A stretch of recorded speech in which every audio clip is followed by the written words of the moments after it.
Hello, everyone. Welcome to the stream. Just going to be a nice, chill, celebratory stream today. Hope everyone's doing well. What do we got in the chat here? Right off the bat, Jake D. Always a pleasure to see you around, Jake D. And Comrade Leaders here. Whoopa troopa. Good to see you. I will put. Okay, I don't use this part much where it's like streaming from my web browser, but I will put a link in here and you guys can join as well. And hey, Nico, nice to see you. Hope things are going well. We'll see how things go tonight, what we get into, maybe some mischief. It is, after all, Waifu Wednesday. And I know how much we all like our waifus.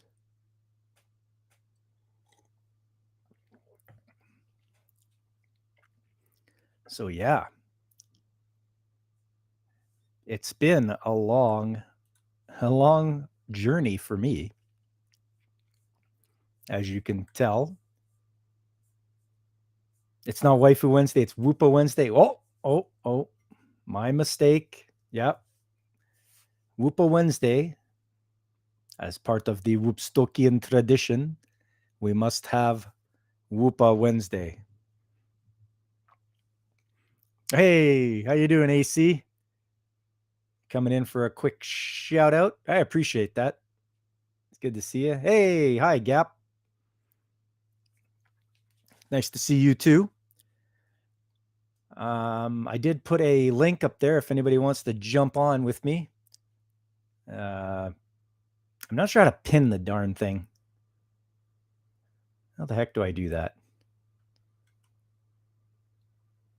I've never used. I don't use it much from the web browser. I always use OBS Restream.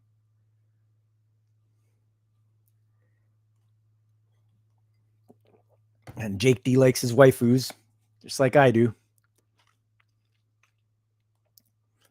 Well, let's see if I can't put some up here. Bump.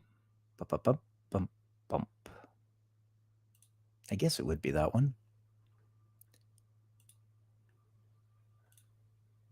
No, I don't want that one. I want this one.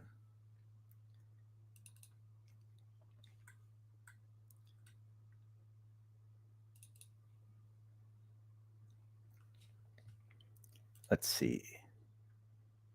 Window. That one? Nope, not that one. I'll get it.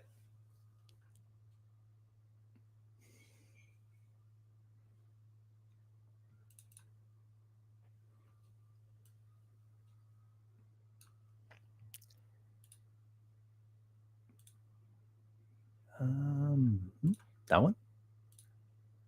There you go.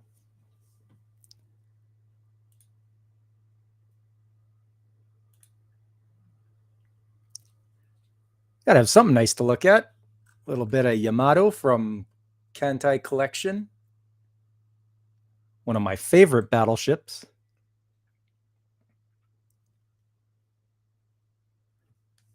How's it like to be half a century old?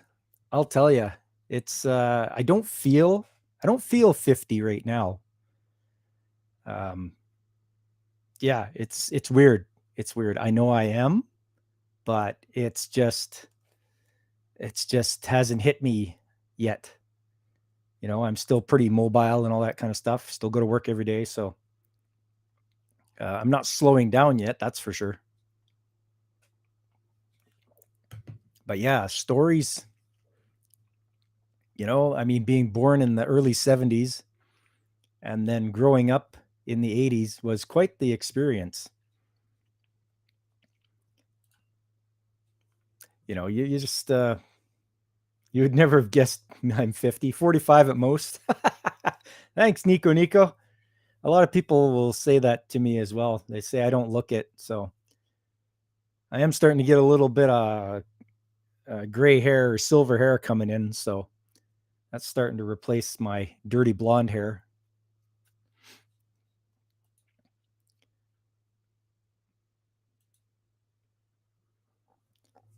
One of my favorite shows, Star Blazers.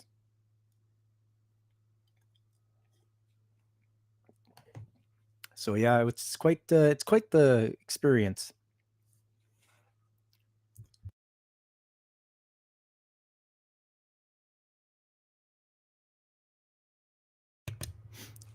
Okay. Yeah.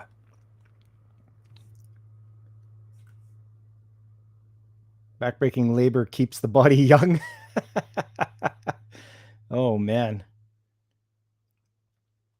You do notice things that you've done in the past that you're like, you know what? Maybe I shouldn't have done that when I was younger. Maybe that wasn't such a good idea. Like not wearing earplugs and such, because now it's like I have a bit of a ringing in my left ear, and that's just from listening to loud noises. Any life lessons for young bucks like us? There's plenty of life lessons. Yeah, I mean, experience everything you can, and try to keep on the straight and narrow. Always remember that things you do now will have an effect in the future. I'm young at heart. Try there, Whoopa. I think having a good laugh every day helps me out. The tinnitus, yeah, I do. I suffer from tinnitus, and it's not as bad as it could be. It's kind of like whenever I don't know if here we go. If anybody remembers turning on a CRT television, that initial sound it makes, the high pitched sound, and that's what it sounds like coming through my ear. It's very high pitched and it's very quiet. So experience everything you can and keep on the straight and narrow are mutually exclusive. I know, eh? Kind of diametrically opposed if you think about it, but how about experience all the good things you can? You take the good with the bad, and hopefully you learn from the bad, and you keep track of the good and always be grateful for that.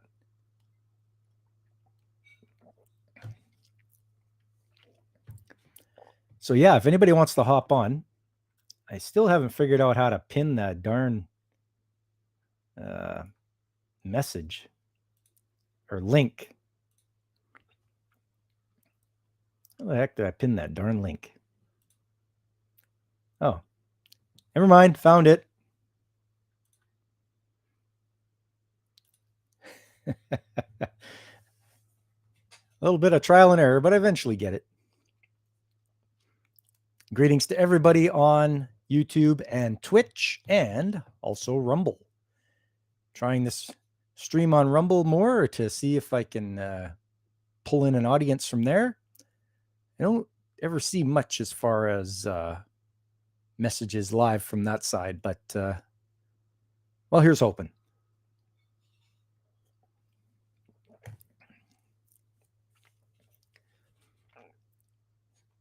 Yeah, it's pretty crazy. So, I remember watching my very first anime, and I didn't know it was anime. And I'm telling you this story because this is one of my first and earliest memories. I believe the year was 1979, and I was flipping through the channels, and all of a sudden I saw this battleship that was like shooting a big blast out of its main cannon on the front of it, like this thing. And I was like, whatever it was, it just grabbed my little mind, and it was like, this is awesome. This is something that, this is something I have to watch more of. And little did I know it was Star Blazers at the time.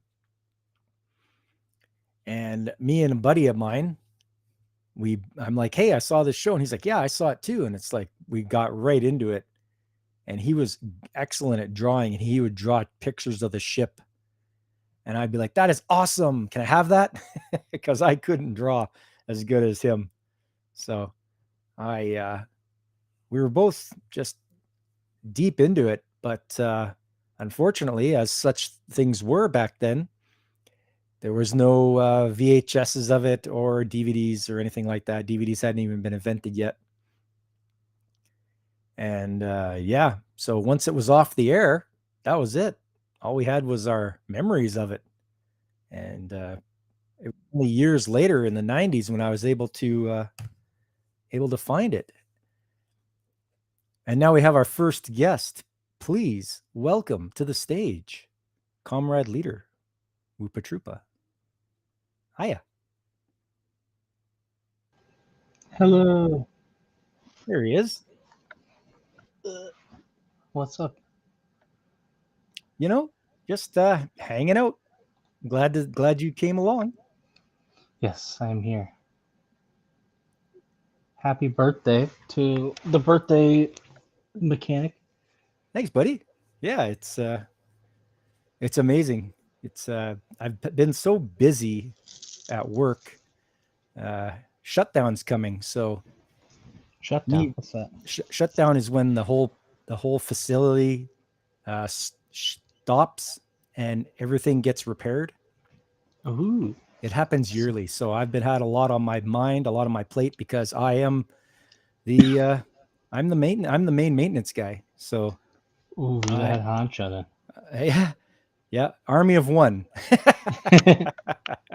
So yeah, I've been preoccupied with making sure everything is in order, and because you have to do a lot of prep work before the plant shuts down, making sure all your parts are there and everything like that, and all the contractors are in order, and you want to have everything ready to go so you're not scrambling. So contractors sounds fun. Oh yeah. And that's why I haven't like, my wife was like, oh, have you thought about where you want to go on your birthday? And I'm like, no. No, I'm thinking about shutdown. So yeah, we did have a good time though. We went to a revolving restaurant here. What? A revolving restaurant? Did you make that up? Nope. No lie. I'm not lying. It was pretty cool. It takes about an hour to rotate around. And we stayed there for 2 rotations. How does it rotate? Like, what does it do? Well, they built it on the top of a hotel. And whoa. Oh yeah. Yeah, it's on the 24th floor. That sounds scary. It's neat. It's neat. So they have the outside. It's like the Space Needle. Exactly. Hello, Blaine. Nice to see you. Hello. Yeah, like the Space Needle. I think I've been up there too, but it's it just rotates around, and it's nice and easy, and you can see a good view of the city. I saw a view of the grass fires that are going on right now. Oh, lovely. Because there's grass fires in Alberta right now, so I'm sure that's fun. Oh yeah. But yeah, that was excellent, and we had some what's called sous vide lamb, and I think sous vide is when they boil it in water for like 72 hours. Whoa. Oh yeah, it just fell off the bone, just tasty. Yeah. After 72 hours, you gotta imagine it would have. Oh, it was just so good. Yeah. No, it was good, and I'm glad we did that. We did that on Friday. Nice. That's cool. Yeah, not too bad. What you been up to? Did you get all your video editing done? I got 8 of the 10 done, so close enough. Man, that's a lot. Yeah, 2 hours worth of videos. Oof. The things that I do for a random fantasy football league, I might be a little obsessed. I see you're always with Dadman there on his channel talking about football. Mm-hmm. We do talk about football a lot. I don't know much about NFL or anything like that or XFL, but you know, it's pretty neat. Well, if you need to learn about something with the XFL, you know where to go. That's right. But didn't your team get booted out of the playoffs? Yeah, that was sad. Not to rub it in or anything. Hey, doesn't your team suck? Oh.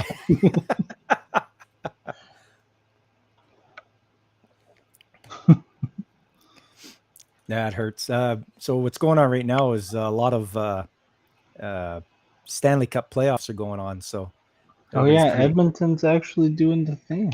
yeah, everybody's very excited here. Meanwhile, Toronto finally makes it past the first round, first time in almost 20 years, and yeah, they were making fun of them at work for that. about to get swept. Well, they're up 1-0 right now, but yeah, it's not The looking Maple good. Leafs.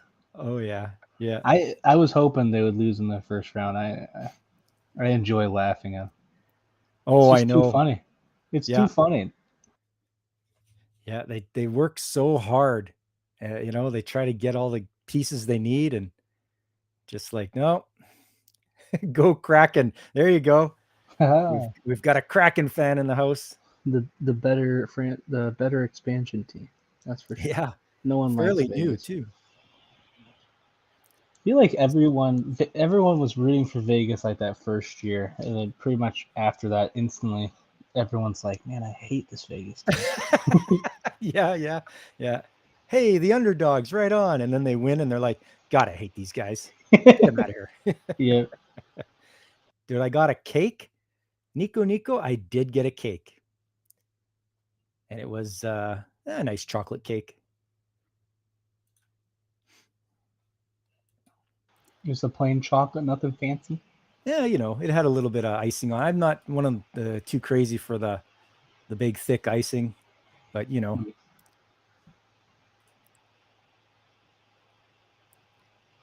Oh. Like my waifus. So yeah. What else is going on, Whoopa? Nothing really. I haven't done much lately. No? My entire most of the last 3 months I've done it's been either NCAA basketball, XFL football, or fantasy football stuff. Oh yeah. It's the first week. Well, no, I have last XFL stream this Friday, and then I'll finally have free time for once. Oh, that's good. How's your internet? Is it getting any better for you? It's been doing pretty well lately. Let's hope after I say that it doesn't crash the stream. But What about the strippers, Nico? Come on now. I'm married. I can't go out to the hey, that the doesn't mean strippers. that she can't. Yes, yeah. No, I'd probably have to bring her along. I know couples that do that. I always think it's kind of odd. I've heard of that too, yeah. But I guess if you're happy, but it's kind of weird to me. I think she's just there to watch him and make sure he behaves himself. That might be, yeah.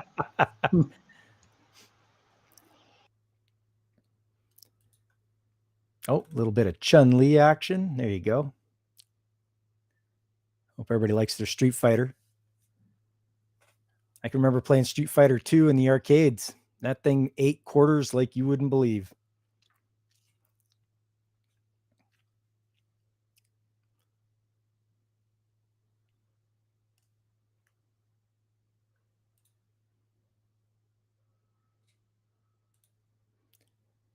Let's see here. Yeah, we'd play Street Fighter. I didn't like Mortal Kombat. Mortal Kombat was always too tough. In Oregon, the best restaurants are strip clubs. Really? It's funny because I always used to laugh at people who'd say that. And there was one restaurant around here. Because, people like, oh, I only go to Hooters for the wings. Like, yeah, sure you do. Sure. But there was this one place my coworker took me where sadly it's closed now, but all the girls did body paint. Oh, wow. And it was nice. I was hoping I would get the one waitress. She had a real big personality. But I actually got some sort of sandwich there, and it was like instead of bread, they used garlic bread. And I was eating there, and I'm like, oh man, this is actually really good. And I'm That like, oh does no, sound good. it was amazing. And I'm like, oh, I'm going to be that one person like, oh, I swear the food's good. And everyone's going to be like, sure, Whoopa, sure. Yeah. Yeah. I go to Hooters for the food. Sure you do. No, that's it's nice to have a good restaurant to go to. I can remember the first time I went to, well, what was it called now? Oh, Nando's. Nando's is Portuguese chicken. So that was pretty good. I really enjoyed that. Very spicy. What's special about Portuguese chicken? I don't know. It's just the way they prepare it, the spices they use. It speaks Portuguese. It speaks Portuguese, yes. Jake D, you don't? Twin Peaks has an awesome whiskey barbecue burger. That does sound good. Mm-hmm. I do like my barbecue. You know what I'll really like, though, is having something off of Blaine's food trailer when he gets it up and going. Oh. But for that, I'm going to have to make a trip to Seattle, which shouldn't be a big deal as long as America eases up on its restrictions. Like I don't have to have vax to the max and all that. Hopefully it will. I mean, the CDC or whatever just said that COVID is over finally. So. Oh, okay. And hey, Ronan66. Thanks for the birthday wishes, buddy. And Blaine, you're installing the AC units for the season. We'll try and hop on in a bit. Okay, yeah, not a problem. Got to get those AC units installed. I mean, it can get pretty warm there. Get pretty warm here. Sneak me in your trunk. Yeah. What's in the trunk? Nothing. All you hear is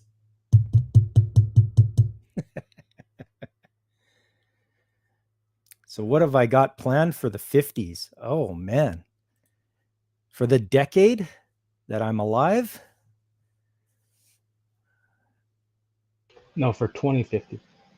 Oh, for 2050. That's in 30 years, 27 years. I'll be 77. Well, I would say I'm going to be moving, hopefully. I do want to move. My wife and I, we've sort of outgrown our place that we live now. So moving into a new house, bigger house will be nice, and moving closer to work. Because right now, for me, it's about a 45-minute drive. And if I can bust that down to 10 minutes, that'll be great. So I'm gonna shoot for that right off the bat. Keep working at my job and saving up for retirement. Because when you get to be, and it shouldn't be, but when you get to be older, you start thinking more about what you're going to do for retirement, how you're going to live. And I wish I would have thought about this when I was, 30.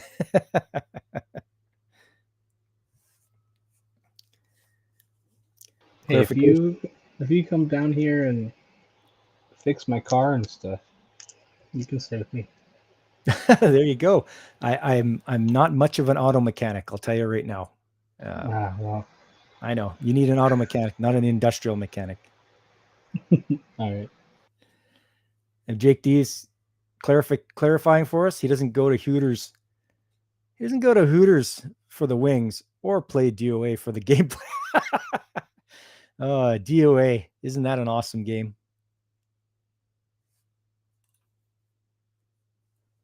Okay. Let's see here. Whoopa, you found something. Okay, let's have a look here. Retirement is what you think about, Blaine? Good man. I mean, you have to plan for it. I wish I would have done a better job planning for it. And for the decade, Nico, what's my anime plans too? Whew. My anime plans are like watch some of the newest stuff that comes out, but also trying to find old gems to bring about and see whether there's oh, I saw this today. Yeah, right on. We'll see if we can't do that.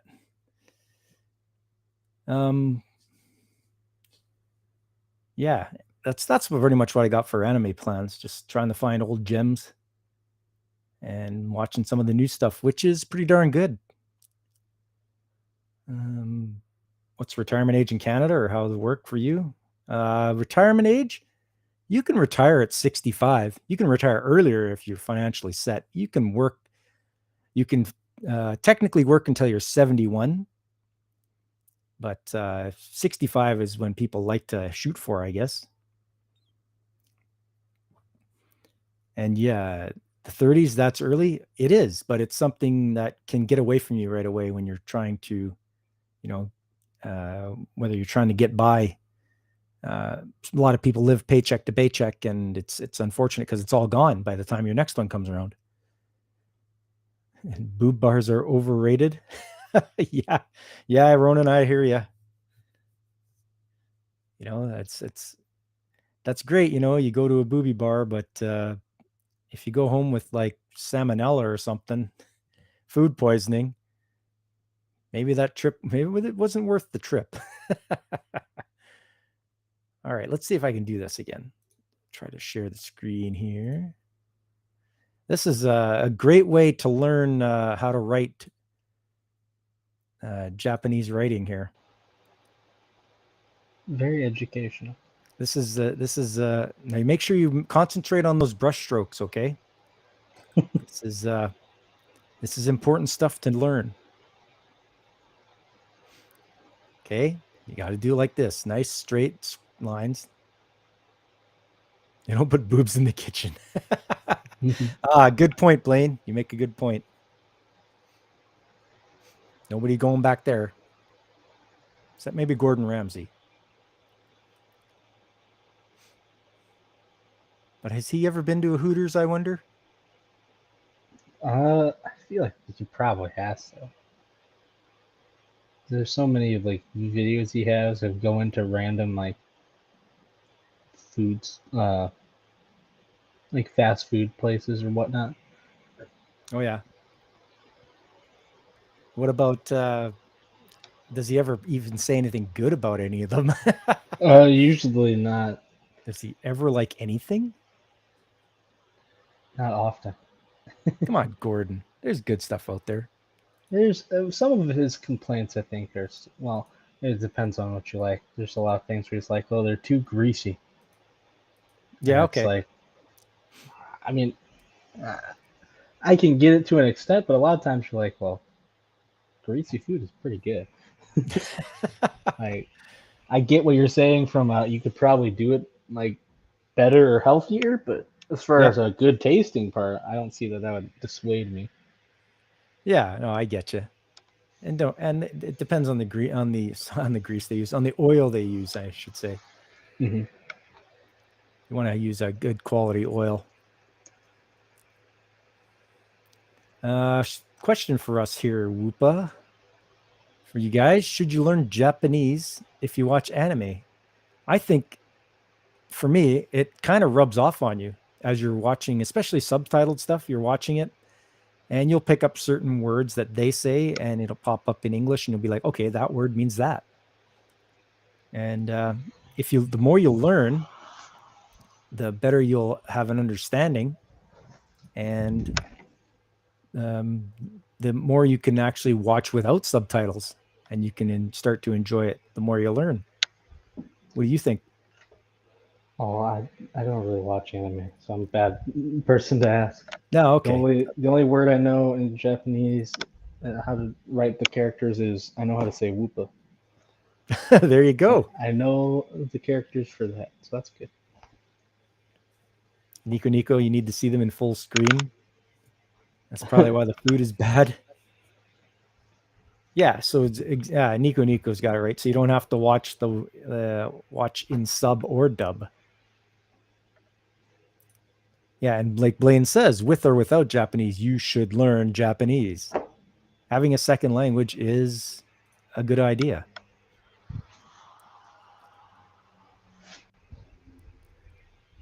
Because I know going through high school, for us in Canada, they'd always want us to learn French because of 2 official languages. Because of those Quebecois. Of the Quebecois, huh? We go there, we have order some poutine, and then we drink the Mont Saint Canadien. Yeah. We root for Les Habitants. Les habitants. Hey, he shoot the puck, he score, huh? That's how you do. You vote for Guy Lafleur, huh? Gosh, Yeah. I remember there was a time. I think when PK Subban was just kind of starting out, where they were talking about how Montreal had like the second most American-born players in the league. That's funny, because they were always about we have to have the French Canadians to play on the team. I just remember that. I thought it was funny. Yeah. Poor Jake D. I think we broke him. He's like, friend, error 404. Since Japan economy is based on a lot of imports, you can play their foreign market simpler than others. Okay.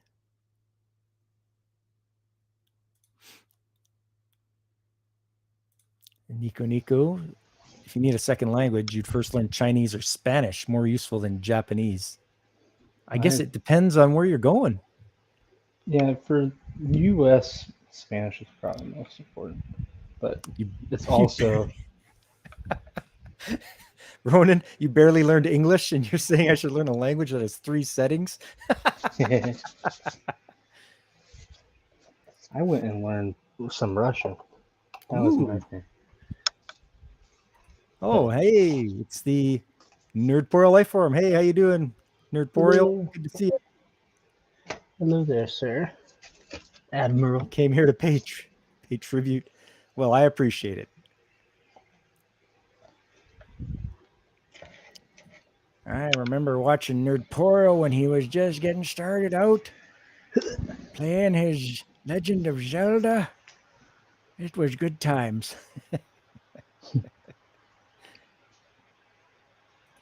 Nope. Playing Chinese is useless. You learn Spanish just by growing up. Okay. It just must have been in the neighborhood you were in.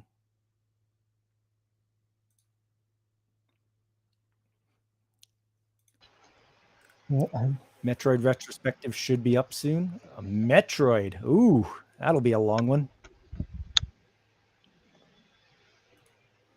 And you hate editing? Yeah, I don't blame you. That's one of the longest parts to do when you're making videos.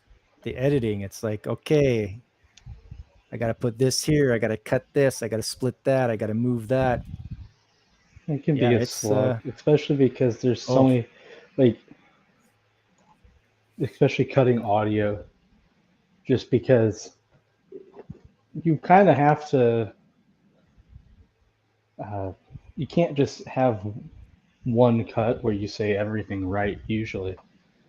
Like Oh, for sure. you're gonna say an or you're gonna take a long pause or something like that. So because I was Yeah, you trip over your words. I've had it where I'm talking and your tongue gets in the way and and you're just like, oh, that's take 3, take 4, right? yeah. So you have to get it to where it's like you want to cut it enough so there's not a bunch of awkward time, but you don't want to cut it too much to where it sounds weird and clunky. So it's just a delicate balance. Oh, you're just doing the first game and the remake. Okay. Spanish would be more beneficial where you're at there, Ronan. Okay. I guess a little further south is going to be a little more useful to you. And Blaine, you just learned it at Home Depot. Okay. I went and learned Russian just so I could. Back when I had a dream of working in hockey, because I figured, well, they could learn like the big foreign leagues that you can learn, or you can learn French, but I assume most of the French people know English too. I'm like, I could learn Russian. That'd be cool. Yeah, that's a tough one. It's a little tough. It's probably not as tough as Japanese. Yeah, I think maybe reading Japanese is really tough. Yeah, well, I was talking about this today actually. Reading some Russian cursive can be pretty crazy. There is a word, uh, lishish, which is like there's a it's one of those it's to lishit is to deprive. Lishish is like the you form. It's like you deprived me of something. Oh, Uh, if you write that in cursive, it's I can't. It's hard to explain, but it's literally just uh, the same. It pretty much looks like you just doing the same thing over and over. If you didn't know Cyrillic, even if you do know Cyrillic, it just looks like nonsense. Looks like you made the letter L. You just did yeah. It's just crazy. The cursive is pretty wild. And the thing is, sounds like it. in everything that they do, you know, we don't really do cursive over here anymore, but Russia does cursive with everything. Like if you went to Russia and like did print, printed Cyrillic, uh, they would think you have a learning issue. Oh, they'd probably come after you. Well, they'd think like, I guess got to speak slowly around here. What's the matter? It was a whole thing with, because in someone was filling out one of my teachers was filling out a form, and he just figured, oh, it's kind of like, in I assume they do this in Canada too. You're filling out a form. It says like your name and then your signature. Like so, it Yes. just says your name, and he's like, oh, so I should like print it. And he did that, and the person was like looking at him like, what? Why'd you do this? Like Blaine said too, back in the day, 10 minutes of video was an hour of editing. And don't forget rendering time too. I'm sure glad our PC CPU speed got that speed boosts, from being Pentium 3s, Pentium 4s, and all that. Because before that, man, you were rendering video and it took you all day. Ronan, that's what I like about being a small channel. You don't edit anymore. Low expectations. Ronan lives in Japan. Traveling warrior. Yeah, he does. Samurai master. Kind of like Kenshin. Hey, Dragon Ruse. Good to see you. How is things in your neck of the woods? I believe it's Oklahoma, isn't it? Oklahoma. Yep. Reading 2/3 of the Japanese alphabet is super easy. Okay, that's good to know, Blaine. It's just got to knuckle down and practice. There's a lot of other things that I have to practice, though. Yeah. And thanks, Dragon Ruse. Happy birthday day.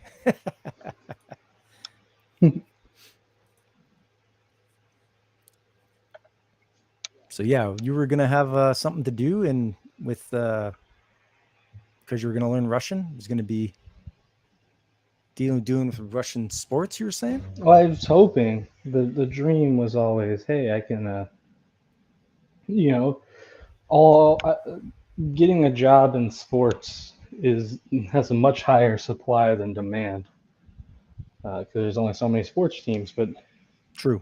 getting into sports is pretty popular, especially as you get more and more guys who are getting to the top without any baseball experience or any sport experience. But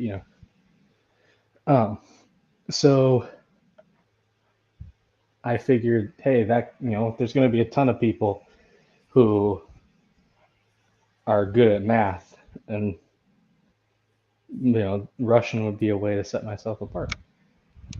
But Yeah. it's a fun language.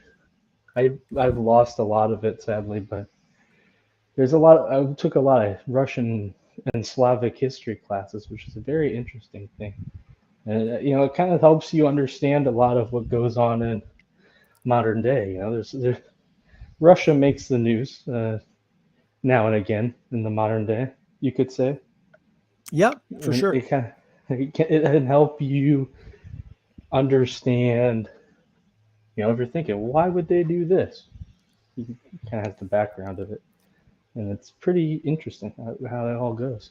Yeah, you think the same way I do. I'm a bit of an amateur historian myself, and my area of interest is the 20th century. So anything from the 1900s up to 1999, the history that happened there, because that is what helped shape our world that we're in now. And you're right. You can see, like, why would these guys do that? Oh, it's because of this or because of that.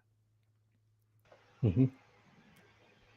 So Blaine explains here that 2/3 of the alphabet, there's thousands of kanji, but if you just know katakana or hiragana, you can get by. And that's good to know. And what's Dragon Roost saying? It's great here in Oklahoma, the greatest country on earth. Only USA comes second to us. Wow, that's a high opinion of Oklahoma. I've been there. I've been to Oklahoma, and I've been to Will Rogers Airport, and it's tiny. It is. It's tiny, but nice state. Very hot. I was in Oklahoma City, and then I was in Tulsa for Tulsa once. Yeah, for an anime convention. Oh, I didn't go for an anime convention, but no, I did, and it was 40 degrees Celsius out, and I was just like, ooh. I was like running from air conditioning to air conditioning because I was gonna melt. That's how it goes. That is damn hot. Like, wow, man. When you've been outside a long time and you open the door, you get hit with the air conditioning. It's like, yes. Oh yeah. Yep. Oh, and here we go. Blaine hitting us with the history here. Japan and Russia just declared peace like 3 years ago. Huh. I didn't even know that. I guess from the Russo-Japanese stuff. I think they might have been technically. I know that there was a while. I think when I was going to school, they were still talking about the island of Sakhalin was still somewhat disputed. Okay. Because that was, I know after the Russo-Japanese War, Japan was like, we're taking part of this island. And then in World War II, Russia said, okay, well, this is our island now. We're taking all of it back. Yeah. And I think that was hotly contested for a while, but I think at this point, Japan probably, I guess, given up. Yeah, I mean, hopefully they've ironed things out. Yeah, they both have bigger issues than the small island that is not particular. I don't think it's particularly too valuable to anyone. I don't know. There's no natural resources that I know of. Okay. Dragon Root says it's hot, but luckily a tornado cools us off. I think it does more than cool you off. I think it, yeah. That's one way to think about it. I think it devastates you. There we are, Blaine. The Kuril Islands. That's Okay, so I was wrong. But those are nearby. Those are the ones that I'm trying to think of it. I know what they are in my head. I forgot about. I think those are just important for national water rights. Because that's why okay. I know that's why Britain tries to keep a lot of their little islands. Because if they have their islands, they can say, "Well, look, we can do our trade here and stuff." And hello to Brandon, the anime guy. Thank you very much for the birthday wishes. It's good to see you. Well, I like that. Used to, That's how. I like that. That's the second thing he said. yes. Boobs. I don't know anybody that doesn't like their opie. The chesticles. Yeah. Used to sleep in hot cars as a kid. Is that because your parents would leave you in there? I don't think that's a good idea. Okay, Blaine clears it up here. Little island hoppers. Yep. Okay. Yes, I did I've pinned the join link. Can you guys still see it up there? Oh, you did it. Yay. Is it there? Is it there?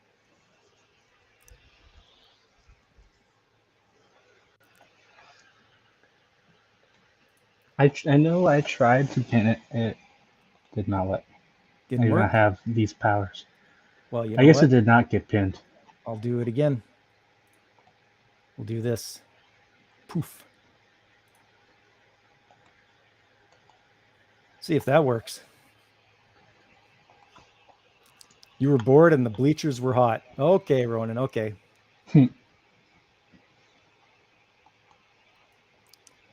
I just thought maybe getting left in the car.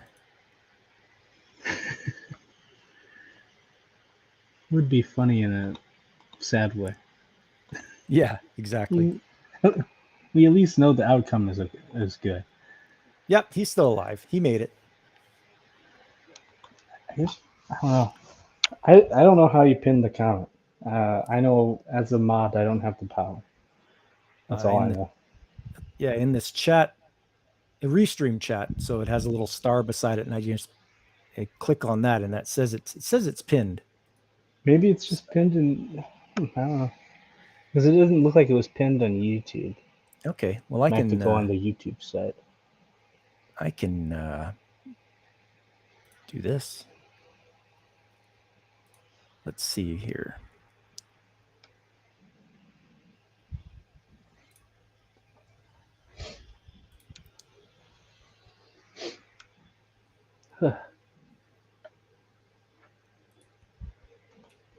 Yeah, that should be it there. There you go. How's that? That should do.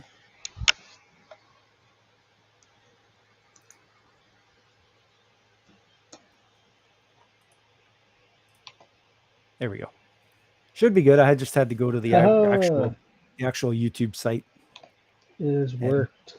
Do that. Restream has to have a little bit of massaging done to it to make it integrate a little better. But that's okay.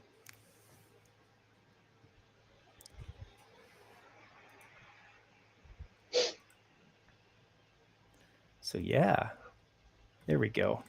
I like me some battleships too. Hey, so I have a random question. Hey, go for it. This is very random, but it comes up sometimes because I think about it. I heard on a sports talk show. It said if you had the option, you could be like, a fringe NBA player or whatever league. You're play on the bench, don't get a lot of games, but you get your minimum salary, which is pretty good for any sports league. You could stick around for 5 years on like minimum salary in one of these big leagues, or you could be like the greatest bowler ever, like the undisputed GOAT. So I got a choice. Got a choice. Yeah. I can be that guy, earning minimum for 5 years, or the best bowler ever. Hmm. Ah, geez. Well, I guess it has to boil down to whether you like bowling or not. I mean, I don't mind it. So I if guess I that's was true. the best bowler ever, I guess you want to get those sweet, sweet endorsements. You know, Yeah. does Nike endorse bowlers? I'm not sure. I don't think so. I know they do make money, but not as much. No. And so if you went the other way with just like say being on an NBA bench warmer or whatever, making your minimum, I the can tell thing to you do. the Hmm? minimum for NBA is $1 million. If you're just on a roster, you make $1 million. Man, okay. Well, the thing to do is always go after those endorsements, like Michael Jordan. Hmm. He and you guys correct me if I'm wrong, but I think he wasn't part of the NBA union because of how he did deals and stuff like that with all the endorsements and all that. I know what he was the first lifetime deal that kind of changed. Now you get a lot more of those, but it was a huge deal at the time. No one had ever done something like that. Yeah.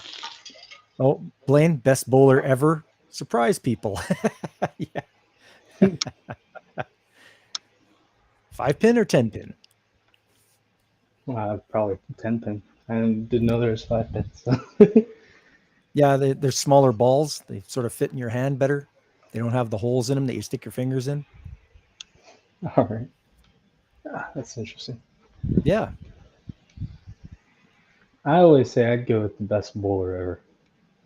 There are two reasons. Number one is I think they said I was doing a lot of Googling. And they said on the professional bowling circuit, uh, the best bowlers still get about, if you win like every contest, which you probably wouldn't, even if you're the best ever, Michael Jordan still lost some games. Uh, Oh yeah. so you're probably not going to win every contest, but you're going to be winning a lot of them. I think they said you can win like 200,000 a year. Okay, I'll take that. Whew. And I just always think of, even if it's bowling, not a lot of people will know bowling, but I prefer the pride of being able to just say, yeah, I'm the best ever. Yeah, I guess that's the thing too. And like Blaine goes along here, he'd make a YouTube empire with bowling prowess and be way better than NBA mins. Mm-hmm. Trick shots. I remember I threw a bowling ball halfway down an alley once. That was fun. Wow. Like you got that much air? You got like halfway down the thing in air? We were messing Ooh. around. We were teenagers messing around. Kept doing like weird. We kept doing weird hits. People were sliding from the ball release and just rolling the ball from there. Someone put a ball in the middle and then used another ball to hit it between the legs, and Oh I man. just pretended to be a quarterback and threw it down the hall. Made a Oh. huge noise. Everyone laughed. Luckily, they didn't see it, but they heard it. After that, everyone started looking at us. there was there was an attendant standing around us for the rest of the time, so we had to bowl normally. Oh It man. was worth it though. Yeah. Yeah, man. You guys terrorizing the bowling alley. Hey, it was all good in the end. We didn't do. We weren't too bad at kids. We participated in some shenanigans every now and then. Ah, yes. Where's Jake D at? Is he still around? Jake D, look at waifus. You got to watch Yamato 2199 for the waifus. Oh, the white foods. Look at them all. Must be much studying for Stoitska. R&D for waifu research.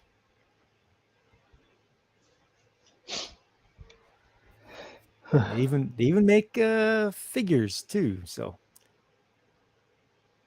you can put your waifu on your desk. Oh.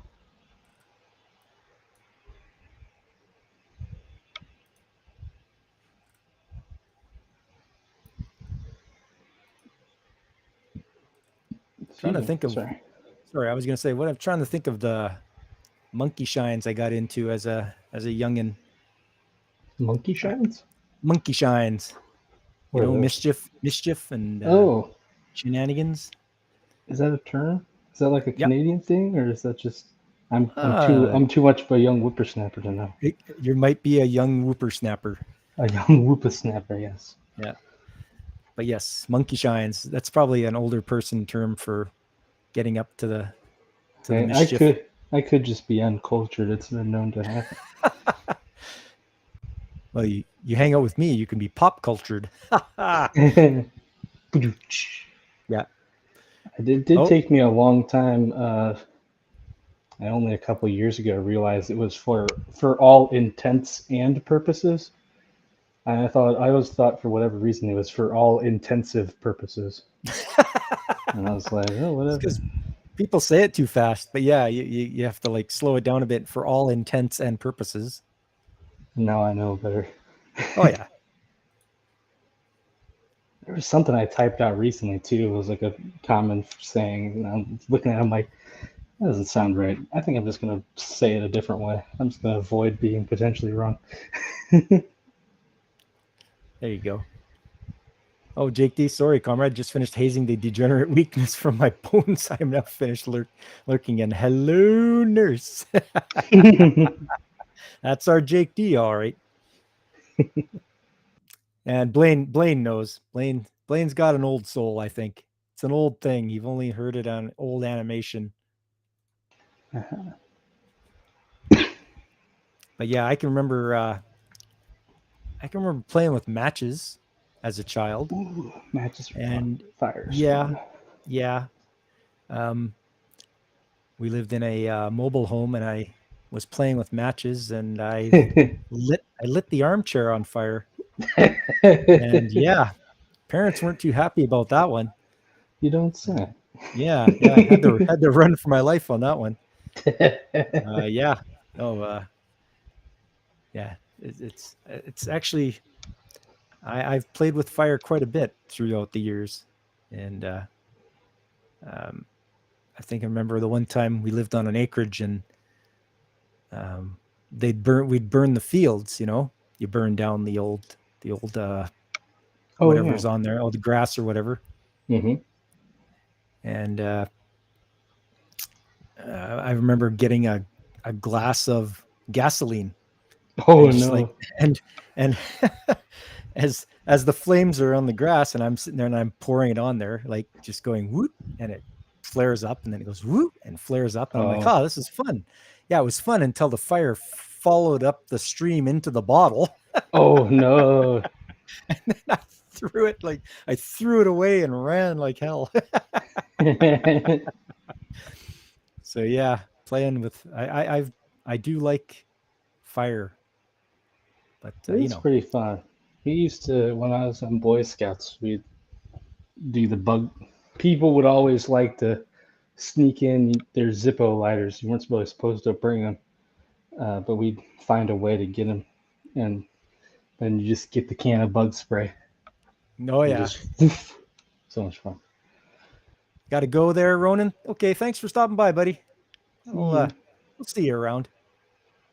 And Whoopa, keep on trooping. Exactly. Now, this is something I've heard before, Blaine. I thought it was chomping at the bit because it has to do with horses, and they have the bit in their mouth. And you think it's pretty sure it's bid and not bit? I thought it was chomping at the bit, though. Just because they're working it. I don't know. Something to look into. I learned, and I knew what this was, but I learned why they say close but no cigar. Okay. That used to be a thing that they gave out at carnivals and traveling circuses. Yes. You got X amount of score. You could win a cigar. That was one of the fanciest prizes. Yep. So if you did good but not quite good enough to win the prize, close but no cigar. I'm like, oh, You know, that's cool. I like learning about the history of those the quotes and the sayings and the idioms that happen to pop up. You know. Hey, who you calling an idiom? Yeah. I says pardon. You ever hear the champ? You ever hear the champ?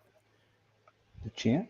Yeah, have you ever heard of there's a show, maybe it's, I don't know if it's big down there for you guys, but it's called The Champ. And he's a ex-boxer. And what happens is he'll be doing something and somebody will say something, but he'll misinterpret it like a double entendre. Mm-hmm. And then his whole thing is he just loses it. He's like, I lose it, I snap, I head fake him, and he goes for it. And he beats the person up every time. So if you ever get a chance to listen to The Champ, he's got some pretty good ones. Sounds interesting. I always think of, this is me being young. Have you ever heard of a movie called Romeo and Juliet? Yes, I have heard of that actually. I always think of the Blue King. They said, hey, you're illiterate. And he says, I'm not illiterate. My parents were married. And because he thinks they're saying you're legitimate or whatever. Illegitimate? Yeah. Oh, Jake D wants to know, who is this waifu? Asking for disrespectful. This is from Kantai Collection. Her name is Yamato. She is the personification of the battleship Yamato. Okay, you have a memory of correcting someone that it was bit, but then we looked it up and it didn't make sense. And now he's got it. It's champing at the bit. That's the one. Not chomping at the bit, champing. Champing at the bit. Interesting. Yes. Let's see what we got here for more waifus. Oh, there we go. Yaoyarazu from My Hero Academia. She's got a neat quirk where she can like create things out of her body. Jake D going on the list. That's our Jake D. If he didn't study, who would? You know, it's a very important task. Everyone in Wupstotska has job, and that is Jake D's job. His most important job. He's most important. And what is next most important is picking up Tears of the Kingdom for Zelda. I've heard we might lose Jake D for a while after that. Oh, yeah. Yeah. He's going to disappear, is he? Yep. That's okay. He'll have a fun time. I still need to play more Zelda. I have the original Zelda game now downloaded on my 3DS, but oh, nice. got such a backlog I need to work on. I think I'm gonna play the original Deus Ex at some point. Maybe the one soon. on PC? On PC? Yeah. Man, I remember when that like came $1. A buck. It's pretty. They've got a lot of these games marked down. I feel bad because I bought The Witcher for $1 and then realized it was free on GOG. I'm like, shoot, I wasted $1. I'm like, that's $1. Man, those are some good smoking deals. Wow. Mm-hmm. I think it's just at that point. I bet a lot of it is at that point. It's kind of like Pokemon, older Pokemon games, or really older any games of that generation. Of if you want to, raise the Jolly Roger, it's pretty easy to do at this point. Yar. For those older games, anything in the late 90s, early 2000s is pretty. That was when it was a lot easier to get those and get them working on PCs than maybe some other ones. So I think they probably just sell it for $1 because they say, hey, we can make $1 off this and you won't go through the trouble of maybe getting a virus when you go to download it. Yeah, no, I get it. That's And good on them. If I wish more companies would do that, because or for even for the consoles, can we do some what do you call it, compilations, like get a bunch of them together, like you see the Final Fantasy one that's out now from number 1 to 6. Oh yeah, I They knew got that that they were out making there. something with the Final Fantasy. Yeah, they're doing I the know they Battle did Network. that. They've done that with. That's what I was happy when Pokemon again. It's always back to Pokemon with me, even though. But with when they did it originally with the 3DS, they released all the Game Boy and Game Boy Color games for. You could just buy them on the store, and they were still like 10, $15, but I'd rather. It's nice that you can actually have them, and you could buy, like, if you wanted to, you could buy the original Japanese version of Pokemon Green, which you can't get here. That's It true. was Yep. it was pretty cool, and it was also just, hey, there's something I know. I'm kind of I've people can play however they want, but I have my opinions and such of. I feel like Pokemon's meant to be played handheld. I've streamed it with on the PC. And it's still fun, but it's like, you know when you are holding the device in your hand, you're like, oh yeah, this is much better. That's what I do with like the newest Pokemon games. I make sure I take off the Switch from the mount and play it handheld. Just like it better. Well, that's what you like to do. I mean, that's fair enough. I mean, a lot of people. I know when I picked up what was that one, Sword and Shield. So Mm-hmm. my wife is Sword and I'm Shield. So Oh, she'd play it on her Switch Lite and I would play it on the television. So nice. yeah, it was pretty good. We really had a good time playing through the um, story mode and all that. Jake D says here he took vacation time for Oh, Tears. Wow, taking a day off work to go get that. I've done that before, but it's usually it's less dubious. I don't take vacation day. Uh, I'll I'll circle it on my calendar, and then they keep releasing the games. I hate this trend. They do it with movies too, where now it's not because it used to be, hey, Friday night, the movie's debuting on Friday night, the Yep, game's coming out Friday night. Now yep. it's both. Okay, the game's releasing at midnight on Thursday, or you can go to the Thursday night release of Mario movie. And it's like, come on. I guess the Mario movie one was fine, just because it was Easter weekend. That's a little bit of a busy weekend, so I get Yeah. that. But it's like, well, what the heck? I'm gonna get this, and then I gotta go to work the next day. What the heck? So I'll go to the midnight release, play it until I get tired, and then the next day, call them to work. I'm like, I don't feel so good. I think I gotta take a sick day. That's not suspicious at all. Yeah, no, I get it. The GameStop actually called me yesterday, and they're like, "Oh, hey, we're gonna have a midnight release party for Tears of the Kingdom because you pre-ordered it. We're gonna be open from 10 to 12." And I'm just like, Nice. "Oh, that's great. Okay, thanks."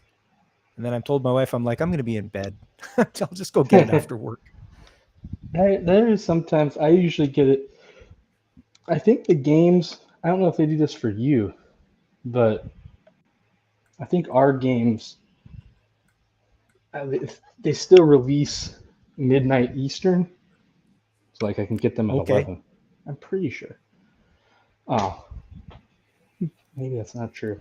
I could be spreading misinformation on the internet. I don't Well, know. no, it makes sense because 10 o'clock here would be midnight Eastern. So Yeah, if they're allowed to sell it, then I mean, I guess that makes sense. Yeah. yeah, But there's been times where I'm like, oh, I can't wait for this game. I get there, and then first of all, you got nowadays you got to sit there and wait for it to download. And you're like, what the heck? I bought a physical game. Why do I have to download for so long? And then I play a little bit, and then I'm like, I'm tired. Hey, I'm too tired to focus on this I'm game right now. I tired. gotta go to bed. Yeah. Well, speaking of games too, I mean, my first experience with games was back in the early 80s when I played the Atari 2600. Oh, an And yeah, OG. yeah. And we eventually got one. And I think it was a mini Atari. And I played games like Centipede and Jungle Hunt. And Jungle. oh, yeah. Trying to think what that other one was called. Have you ever played a Wait, game called Caterpillar? Caterpillar? Yeah, I thought there was Millipede, but I don't maybe remember that's what it Caterpillar. was. This is the one where it's like, it's one guy goes on the screen. If you shoot like a segment in the middle, then it splits off into two guys now. And Yeah, there's a yeah, new. and it comes straight down at you, and it hits these little mushrooms going back and forth, back and Yeah, forth. yeah. Yeah, yeah, I made Centipede. it for my one of my projects, school projects. We made that game. Nice. It was pretty fun, and we made it South Park themed. So we, we had him. They had the Canadian Wall. So we had someone trying to go to come into the Canadian Wall, and Cartman had to shoot him with cheesy poofs. Oh man. It was funny. Sorry, Yeah. I got thinking. I didn't want to interrupt your story. No, no, that's okay. It was just funny that you guys would do it at a South Park themed Centipede. Mm. But yeah, it's just, and then playing games like Pac-Man and stuff like that was you know, we were having a good time because this was the best that we had at the time, That you was know, was that with your Atari or with like at the arcades? with the Atari. Okay. And adding to the stream, please welcome Blaine. Hello, how's it going? Hey, good Blaine. How's things? So Things are dude good. sounding I'm anime coming. girl. I'm coming mobile for the first time, I think, in my life. Mobile. Yeah, A Wow. momentous occasion. exactly. That's why I put on my your waifu avatar for you. I was gonna say I like your avatar. That is nice. Happy birthday. Yeah, thanks, buddy. It's been You quite the guys are ride. talking. You guys were talking game drops, like pre-orders, like parties and stuff. Did you ever Mhm. do any of those when you were a kid, or just the one when you were older here? I would think just the one when I was older. Yeah, we never. It was always reliant on, as you would well know, it's always reliant on parents to get you the games. They Yeah. never got into the pre-orders and stuff like that. But Mm-hmm. Christmas would roll around or birthday would roll around, and they'd roll up with a Mario game or something like that, and they usually did pretty good at picking them. Right. Yeah. No, I remember when I was, I want to say 13, 14, we did a pre-order for something. I don't remember what the game was, but we did a pre-order, but then we got that call or that email. It was like, hey, there's gonna be a pre-order party. And I was like, Mom, we gotta go. So we like went to like Nice. the 10 p.m. pre-order party, and it was just like a line of people like to pick up the game. And I was like, this isn't a party. Why? I was I there too. wanted like Master Chief and I was Sonic dancing in the court. Like, what is this? They Yeah. lied to me. Yeah, you lied to me, jerks. Nice. Yeah. No, All it was right, so quite. here. Hmm? Oh, go ahead. I was gonna say it was quite different back in the day. That's for sure. Oh, definitely. Yeah. Because like prior to what SNES, like I don't even think the NES would have really been hailed as like a, hey, we're gonna have pre-order parties. Like, would they have done that really Mm, on the SNES? I yeah. wonder what the first pre-order game was. Yeah, something to look into.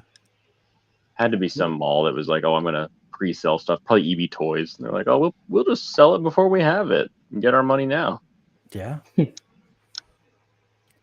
Anyway, what in your life, in all of your years, what's the one gift you remember opening the most?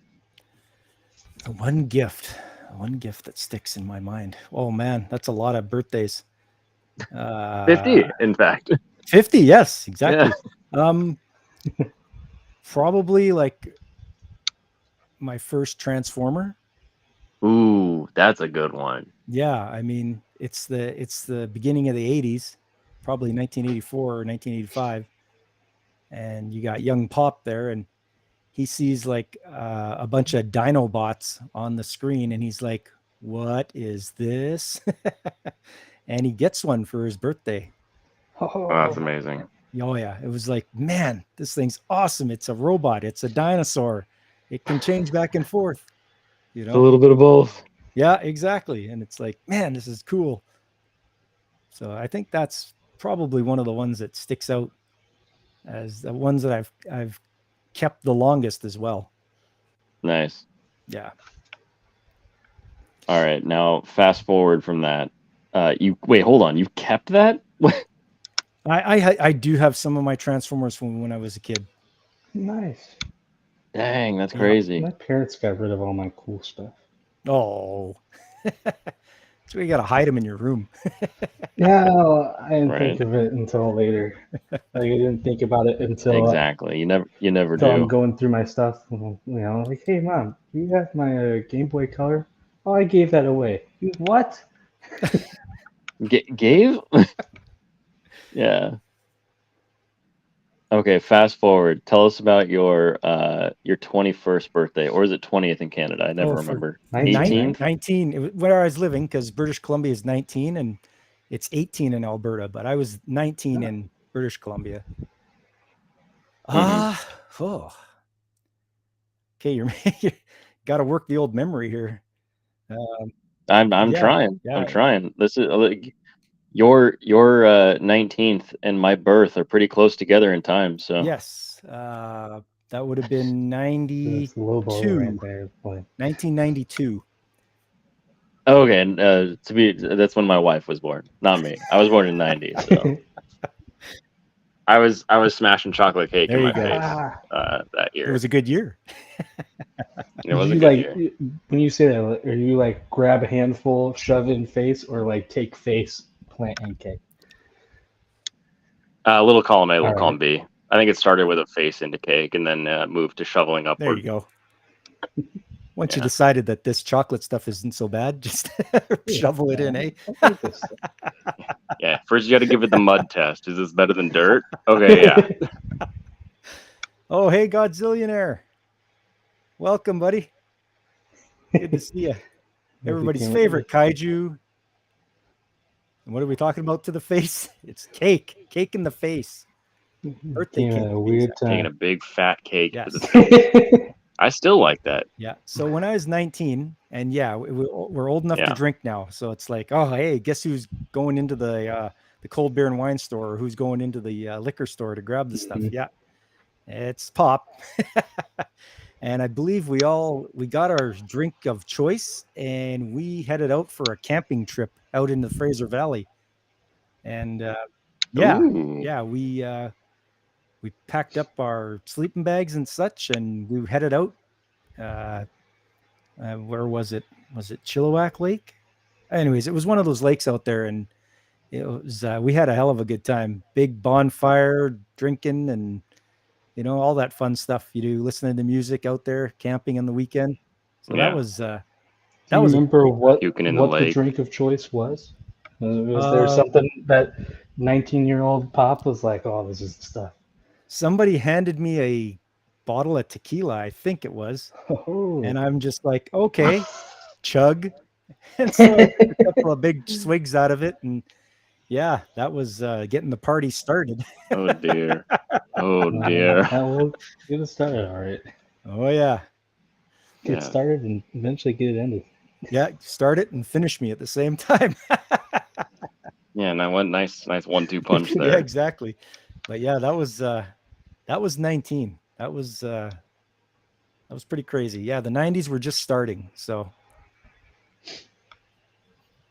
just getting out of high school and all that. Woohoo. Amazing. All right. Fast forward or rewind. I actually don't know much about your life. First birthday with your wife. 2000 and8. nope, Dang. we We celebrated the crash in the market. probably 2013, I think, because we met each other in 2012 when we started dating. We started Mhm. dating in 2012, but I think in 2013 we actually spent. Yes, no, you know what? I went. She invited me over to her parents' place for my birthday, so Aw. I was 40, and she was. Mhm. It was funny because when we first met, I was 39, and she is 15 years younger than me. So she was 24, and her Oh, parents wow. were like, Nice. "How old is he?" And she said 39, but they didn't hear that; they heard 30. And it was a little bit, it's like, okay. He's in his Yeah. 30s. So we go over there, and her mom's like, "What? It's his 40th birthday?" Yes. Oh, okay. So they didn't have much of a problem with it, I don't think. And Just No, I think you only have a problem if the guy's a weirdo, and you don't strike me as that much of well, a hey, weirdo. thanks. No more than anybody else. No, exactly. No more than anyone else who loves That's right. anime. I say I don't think the age gap matters much unless the girl is still in her teens. At that point, you're like, Yeah, okay, hold on. If I'm picking her up from high school, then maybe there's a problem. Yeah. Okay, get in, honey. Yeah. Wait a second. Oh man. So how was dinner? Was it just a dinner? Was it Oh. like a movie thing? Was it a birthday full on Yeah, celebration? or- they did pretty well. Like they made a nice dinner, and they even had went out and bought a cake and everything like that, put candles on it. So, we had a good old time. They didn't have a number 4 candle for you. No, I don't think so. Maybe. Once again, you're asking me to remember from years ago, but Sure. it might come back to me. Yeah, that one more so Yeah. than others, but No, that was a good one, and obviously, we're still together, and her parents, they think I'm pretty good to take care of their daughter, so, and I'm more than happy to. So it's a good time. nice. Beautiful. Beautiful. Godzillionaire, Robin the Cradle. I don't think so, buddy. Come on now. I mean, you did break the half past 7 rule, so I did. That's a rough 30. yeah. It's okay. You'll be half, or wait, no, are you half plus 7 now? It has to be, right? 25 plus 7 is 32. 32. She was born in 88. Oh yeah, you're safe there now. you go. You're good. Yeah. You Yeah. made it. I'm You escaped the accusation. I'm good, Godzillionaire. Stop judging. At least they didn't take your prom. No, that's funny. Oh, Yeah, gosh. my parents growing up were always like 7 years apart, so I've always known couples that are always like really far apart. So like my wife and I are within like a couple years, and that's like the closest. But then like you talk to some people online, you think they've never heard of an age gap in their life, and it's like not everyone is a child, like Exactly. Yeah, I mean, yeah, her parents didn't have a problem with it, and my parents didn't have a problem with it, so everybody was good. Everybody's all right with it. Of course. Like you said, 25. We let 25-year-olds rent cars. I think we can let them date There you go. whoever they want That's to, true. as long as they're over 18. That's Oh yeah. No, so that was a good year. Yeah, 2013. That's when we had our first 2013. birthday together with my wife. That is my favorite There you year. go. Is that when you guys got married? It's when we got married. It's when we went to Japan on our Oh. honeymoon. Started a whole new life. That's awesome. One of these days we will. I want to plan a Japan vacation for us. Oh, amazing. Yeah. It's a whirlwind the first time, but like Japan forces you to stop and breathe and look around. So like you're not going to miss something because you like forgot a thing. Like you could literally sit on the sidewalk and just look, and it's just really cool to be there. That's good. That's what I want. But I could people watch for hours. So Yeah, that's interesting too. See what everybody's up to and what how they're acting and stuff like that.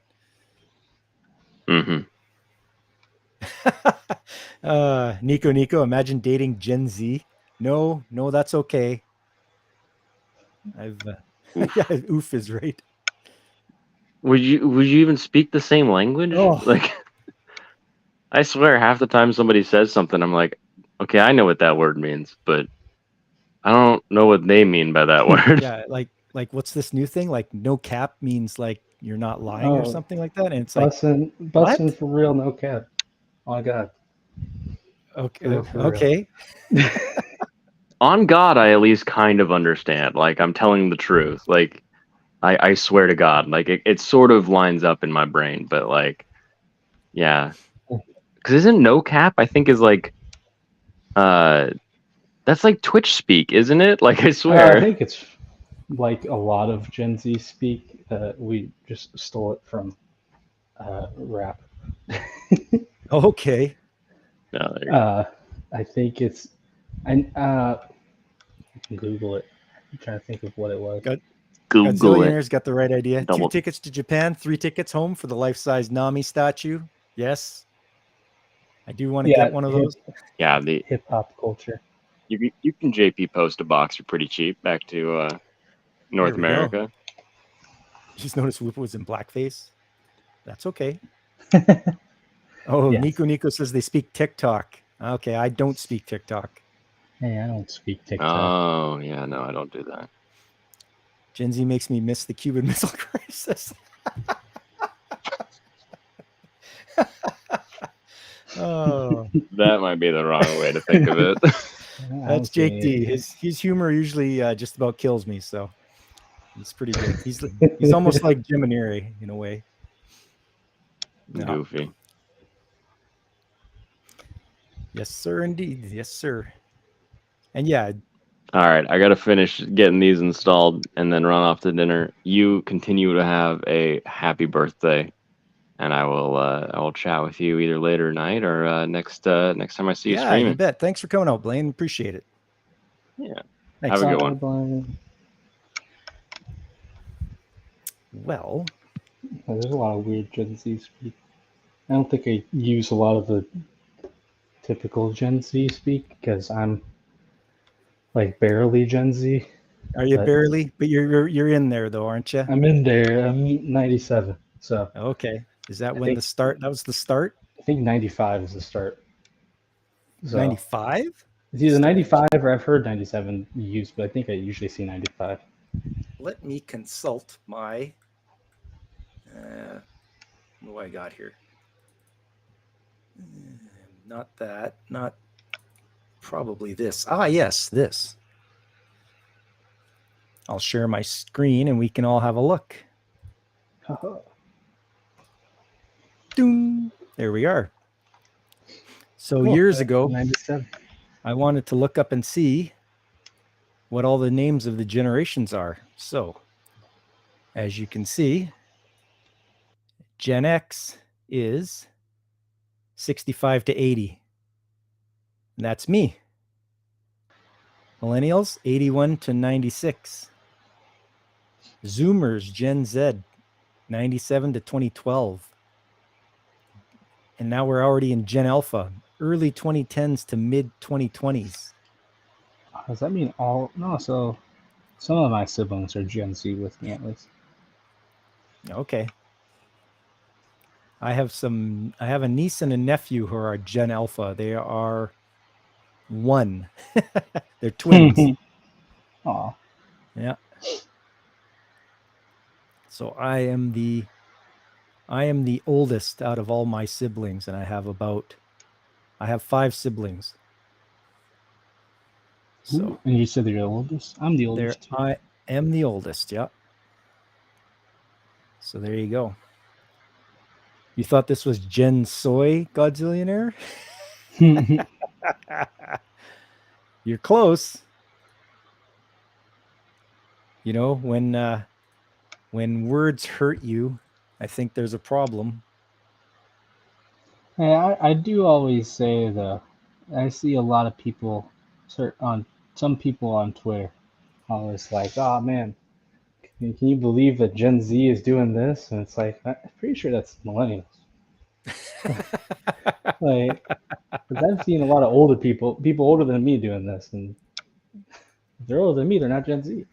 So Yeah. there's also I forget what it was.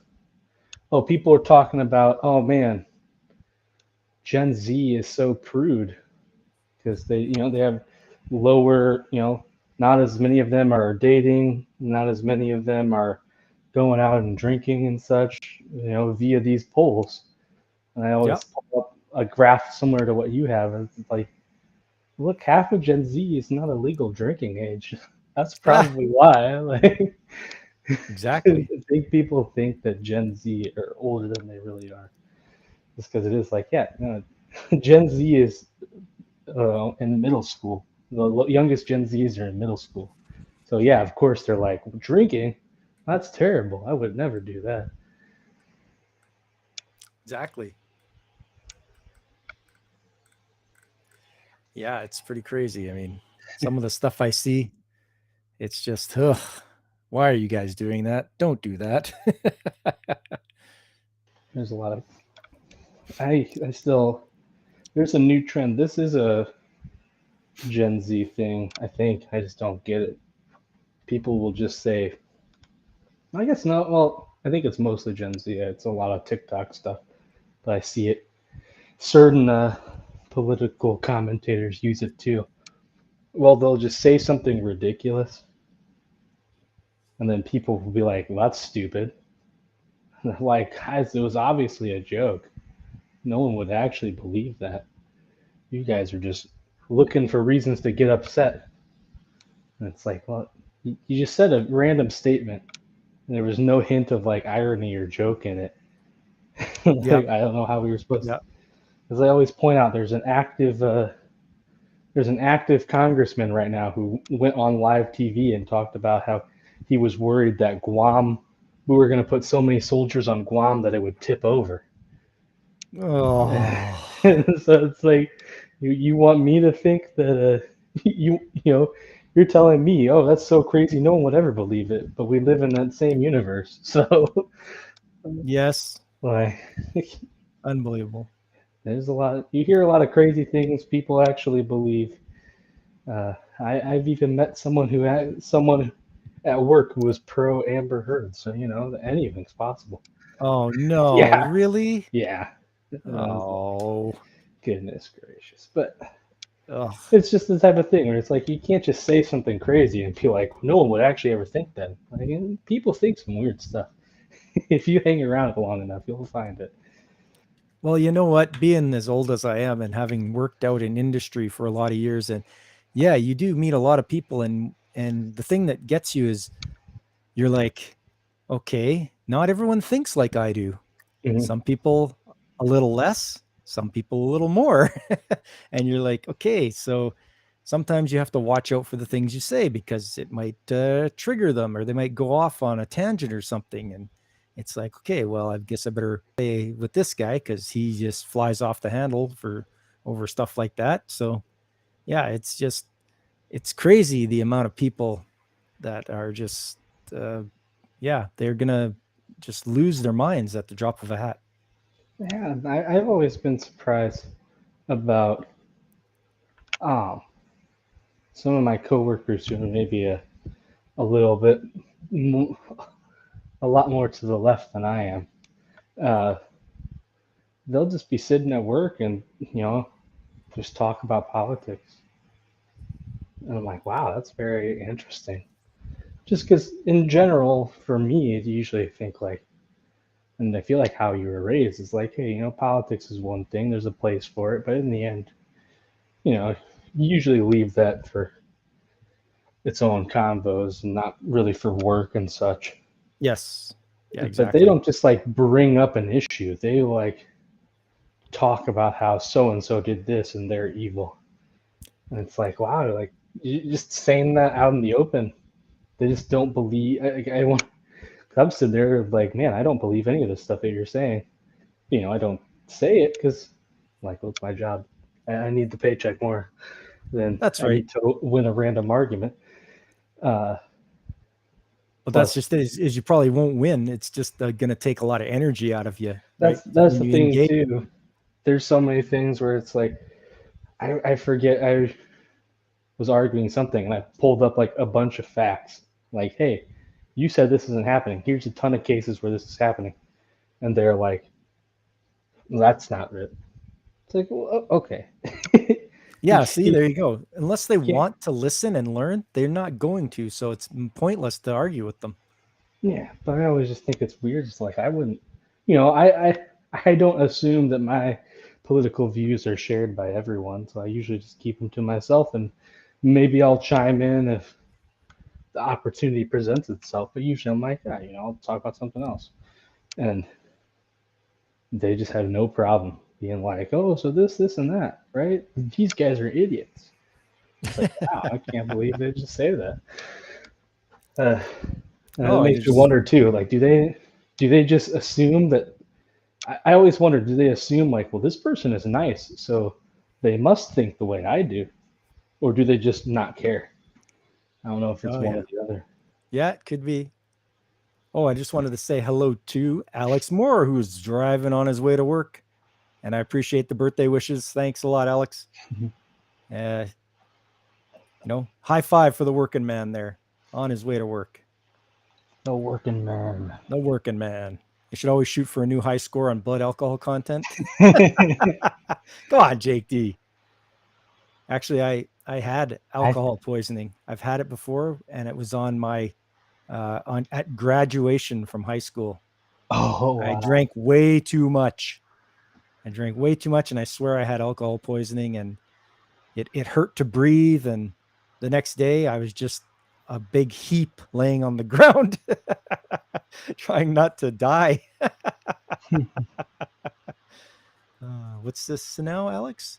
Sounds like a Hank Johnson statement. He said a lot of interesting things. I don't know who Hank Johnson is. He might be the one politician that he said some. I don't remember the name. He's no one in my state, but Okay. he's one of the guys who said, yeah, we put too much military equipment on Guam, it's gonna capsize. Oh my goodness. Oh, Nico, because they got no life and politics is all they do. Yes. Mm. There's more important things to worry about, like taking care of your family, taking care of yourself. When it all comes down to it, no politician is going to come and help me feed my family. I have to do that. That is my job. Mm-hmm. What else? Favorite words to hear from him was, "I'm not drunk." Always a good night after that. I've said that many times. I'm not drunk. You are. I'm fine. And I followed up with, trust me. Yeah, trust me. Come on, trust me. It's okay. I always have a problem where I have a very small sweet spot of, like, if I hit that spot, then it's like, okay, I'm at a good level. My brain is aware enough to know that I should stop, but have enough in my system that I'm having a good time. But it's very hard to hit. Sometimes you just go way past it, and at that point, once you pass it, it's you've thrown all caution to the wind. Exactly.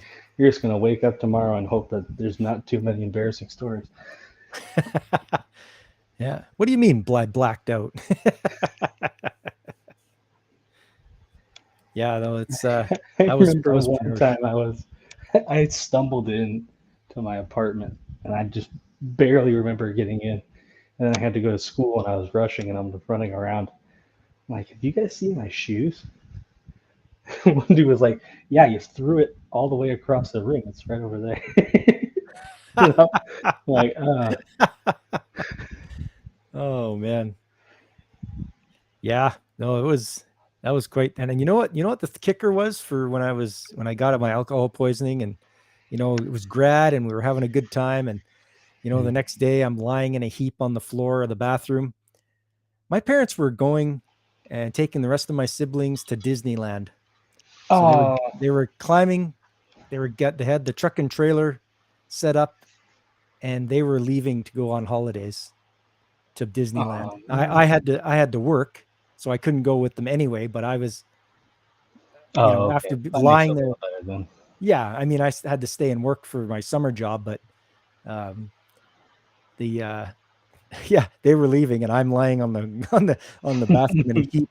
Okay, see you later. Don't die. Yeah, and off they went. It's. I mean, stinks that you have to work. But I'm glad that at least you had another reason. It would suck if that was the reason you had to stay home. Oh yeah, yeah. No, it's. I mean, I could have. Yeah, recovery position, Jake D. Yeah, you don't want to choke on your own vomit. That's right. Ugh.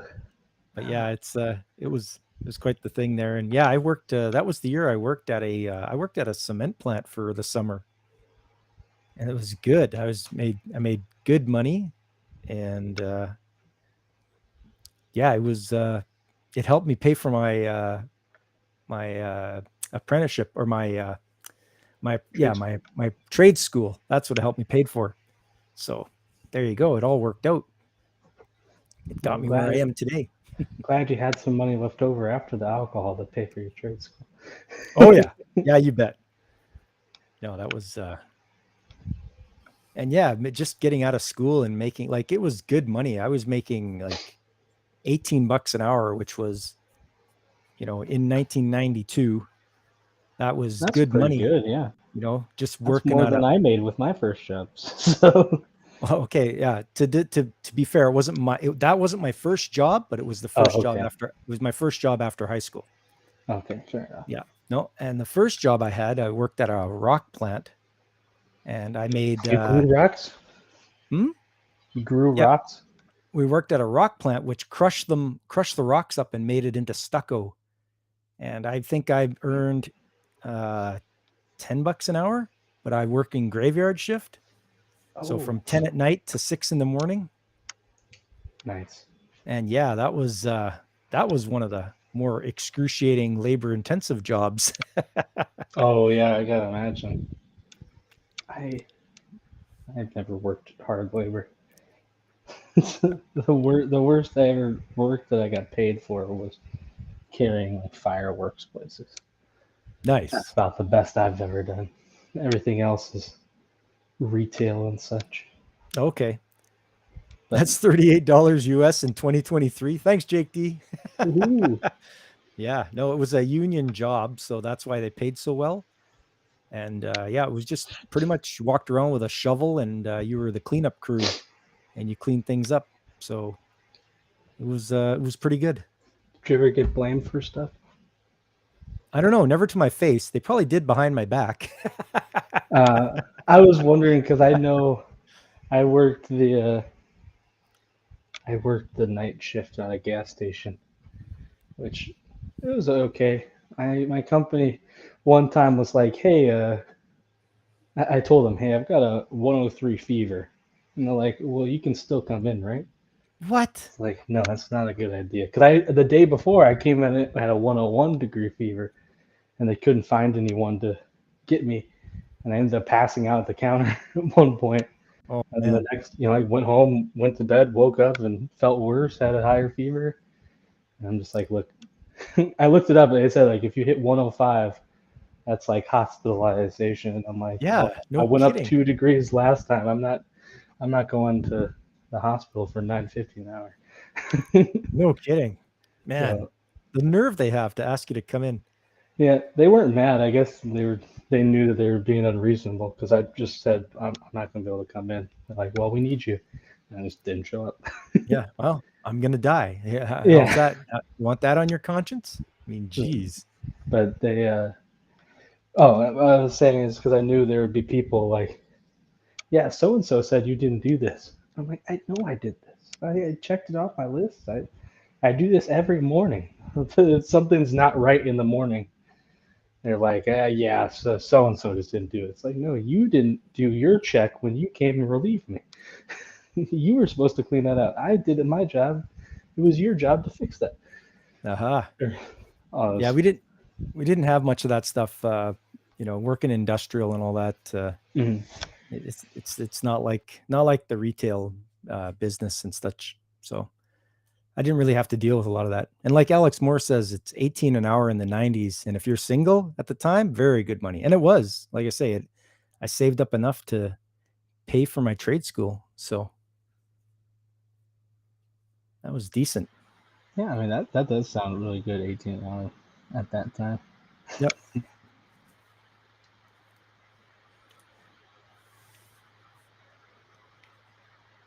Oh, but yeah, it was something else. All right. Then come doing after that, it was just a matter of getting through trade school, which took me a little while, about 2 years, I think, Mhm. roughly. So I had to about 3/4 of the way through, I had to start working at the same time, just to sort of Oh, okay. keeping up with my, because I wasn't working as I was going, and then I had to start working because insurance for the car and stuff like that. So you have to Oh had yeah, to pay. that'll do it. So I had a routine where, and this was pretty hard on me because I would go to school from 8 in the morning till 2 in the afternoon, leave there, go to work from, or go, sorry, no, I'd go to school, I'd come home, I'd sleep, go to work at 10 at night, come home at 6 in the morning, have a shower, go to school, and then learn at school, and then go home and sleep. It was pretty harsh. It was like really one of the harder types, but I'm glad I was able to get through that, because working nights and trying to go to school in the morning and trying to sleep the rest of the day, it sure took its toll. Mhm. Oh yeah, I luckily didn't have to work before. I luckily didn't have to work before while at school. I'd work like summers and such, but Oh, that's uh, good. I had a point in time where I had 2 jobs, uh, just because one was honestly really fun, but it was just you go to work, get off work, drive straight to the second job, sit at the second job for a bit, and then drive home and then eat food and then go to sleep. Yeah. You're Yep. like, oh gosh. And hello to you, DJ Ronnie G. Your dad's birthday is in November. No, November. Oh, because it says Pop's birthday stream. I get it. Ah, yes. And that's how he refers to his dad, as Pop. He calls him Pop. Pop. I just saw it. I was going to check the YouTube side and I just saw a new video I have to watch of Oh, what makes Lego Batman the most faithful Batman. okay. I love the Lego Batman movie. It's great. Have you ever watched it? I have to see that, actually. I haven't seen Lego Batman, but I've seen the Lego movie. It's so the Lego movie. If you like the Lego movie, you'll like the Lego Batman movie. Oh, that's good. The other two Lego movies, I like both of them. I think the Lego Movie 2 is just okay, and Lego Ninjago was better the second time I watched it. But the Lego Batman movie was hilarious. I had drugged my friend to go watch it with me because I was like, I don't want to. Well, because I was like, man, I was in college and I'm like, man, I'm gonna be like a college kid going into a theater probably full of kids. That's gonna look weird.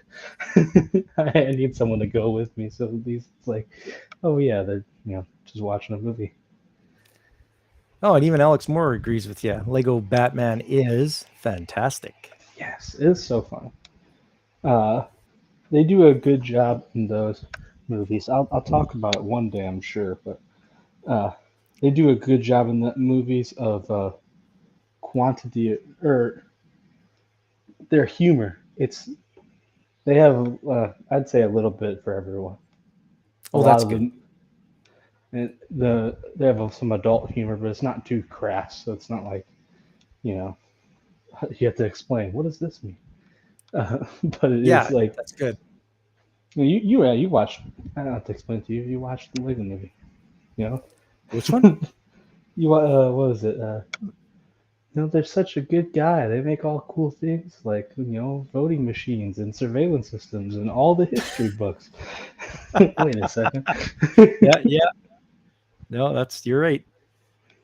Well, even the Mario movie was quite good. I really liked it. It was they did a good job. I haven't watched that yet. But It doesn't even matter what level, like, or what game you've seen. Like if you've seen the very first Mario game and played it, or if you've seen the most recent one and played it, there's going to be lots of Easter eggs for you to see, and it's just a fun time just watching the story unfold. well, that's cool. I mean, Yeah. I know it made over $1 billion, and is that before it even debuted in Japan, or has it debuted in Japan by now? I don't know. Has it debuted in Japan? I knew they had to wait like a while after us, but it's been almost a month since it came out, so I don't know. The internet and step on it. Let's see. It says it appeared later in Japan on April the 28th. So yes. Okay, so Definitely there now. yep, that makes sense. Because I knew there was a while. I'm like, man, because everyone was saying, man, it's doing so good, and it doesn't even have Japan market yet. Okay, Alex. Gonna go see that. Alex says Japan topped it to a 1 billion. So there you go. Okay. Well, that makes sense then. I'm happy about that because maybe Nintendo will be like, hey, $1 billion. That's pretty good. Maybe we should make some more movies. Yeah, it'd be cool. I hope that I would like to see new Pokemon stuff. They seem to be kind of set with their anime, but yeah. Also, we have to be careful that Disney is going to be like, hey, look it over there. That video game movie made $1 billion. What can we get our hands on to make $1 billion for a video game movie? I'm sure Hopefully they will. nothing. Well, that's the thing. I wonder how much. I always say, I think they'll only work if the video games. I'm not the only person who said this, but I've been saying it for a while at least. If they're making video game movies, they got to realize that the video game is the superior art in that. And I don't mean like because some people some people say, well, film was always better, and that's fair. I would disagree, but what I just mean by that is like, people make these films, and they want to make, they want to usually want to put all their own agenda in it. Yes. It's just always annoying. But even there's been some shows I know it's like, well, you didn't put your agenda in it. You just totally changed the story. Like this isn't what the video game's like at all. And I think it's like they just want to say, hey, we're gonna we're better than the video game. We're gonna make it cooler. And it's like, no, the fans want the video game. They, and if you don't give them the video game, they don't have any problem ignoring it because they can just go to their video game. It's not like some things where it's like, well, a lot of superhero stuff. You can say, well, I'm not a big fan of the movie, but where else am I going to go? Especially with the state of modern comics. Yeah. Movies are kind of what you're stuck at. You're just hoping that they're going to make them good because if they don't, you got nothing else. The video games, you can just say, oh, this is bad. Okay. I'll go play the video game. We'll play the game. Yeah, exactly. I'll go replay it. Do something else. And Ronan says Disney's going after anime next. Oh, there's a lot of those live action remakes. Well, anime is the next trend Hollywood is going to jump on because of how popular it is. Well, they can go ahead and if they make it garbage, it's going to not make them money. So I hope all their shareholders are ready to lose money because that should speak the loudest. If I have stock in a movie company and they make a garbage movie and it loses money, I'm going to be asking the hard questions like, hey, what are you guys doing there? Why are you losing my money? So hopefully they get taken to task, but we'll see what happens. Yeah, I think And I think I hope they keep coming, but I think they're increasingly more and more failing. Hopefully soon Hollywood gets the message. All these live action remakes. Yeah, And like Little Mermaid. Ugh. yeah, and I agree with what a lot of people have said. Is like, look at the ocean. How did they manage to make the ocean look so boring? Yeah, Like, yeah, someone was showing like, hey, here's real pictures of the ocean. Look how bright and colorful and cool it is. And then look at this movie. It's all so dull and dark. It's yeah. like, what's up with that? You'd think you'd want to play up the color a lot. Uh, but no, I mean, I'm not I'm not full against any live action stuff. I was a big fan of Detective Pikachu, but well, first of all, it's not a remake, but second of all, you know, there's nothing wrong with having stuff animated. It's just a different medium to show things. That's all. Yeah, and some things like Pokemon had to put in a lot of stuff to make it live action. I think they did a really good job, but it could have, if they didn't put the care that they needed into all those models, it could have looked really bad. You've got to, if you're making something live action, you got to make sure you got to put a lot of work in to get it right. That's why I think Detective Pikachu was it was $150 million budget, which is kind of high for movies like that, at least. It's probably to pay for all the CGI. Yeah, because they had to do a lot of Pokemon, and again, Yeah. I think they did a great job. But I think it's an interesting thing of I think Detective Pikachu made about the same amount of profit as, or maybe a little bit less profit than the first movie made, the animated movie. Oh yeah. But it sold, Detective Pikachu had like 460 million in the box office, while the first movie had 170, and some of that is inflation, but it's also just, yeah, you make this animated movie, you don't have to have a crazy budget. You make this live action film, if you want it to look good, you've got to put a lot of work into it and a lot of money. Yeah, and like Nico says, Disney has zero creativity now. They probably drove all the creative people out of there with their stupid way of thinking. And the Knights of the Zodiac movie releases this weekend. Knights of the Zodiac. So if anybody's a Knights of the Zodiac fan, it releases this weekend. Thanks, Ronan. Anyone with a 3D model with modern software, but it takes anyone can 3D model with modern software, but it takes creativity to give life to those characters. Yes, it does. No, I agree, and that's why I think you have some movies like Detective Pikachu or like Sonic, which are both like, hey, it's done really well. But I mean, especially with Sonic, we saw what it could have looked like if it didn't look very well. We saw what could have been, and that would have been terrible. Yeah. But that's why you get stuff like it's just slightly different, but still similar, like The Hobbit. A lot of the scenes in there, the CGI looked worse than the original Peter Jackson trilogy. You're like, man, how could that be? It's so much later on. Like, stuff has advanced so far, and a lot of it's just down to in what 2002, 2003 when those movies were being made.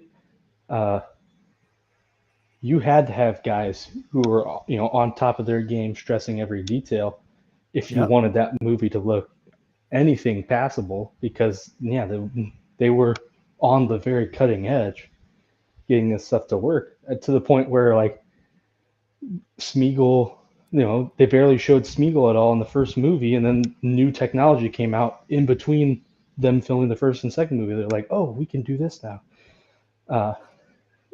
But now The Hobbit, you can hire a bunch of people and say, yeah, just make this happen, and they don't have to put the same care to make it look really good. See, I have a problem with the Hobbit film. They shouldn't have made it 3 movies, first of all. Secondly, I don't think it should have concentrated on Thorin as the main character, because I think it took way too much focus away from Bilbo. When you read The Hobbit, when you read it, it's see all Bilbo. Yeah. it's all about Bilbo. It's all about his experiences and what he's going through. So they should have tried to convey that more I guess with it's not that. all Bilbo, but it's very much mostly And Bilbo.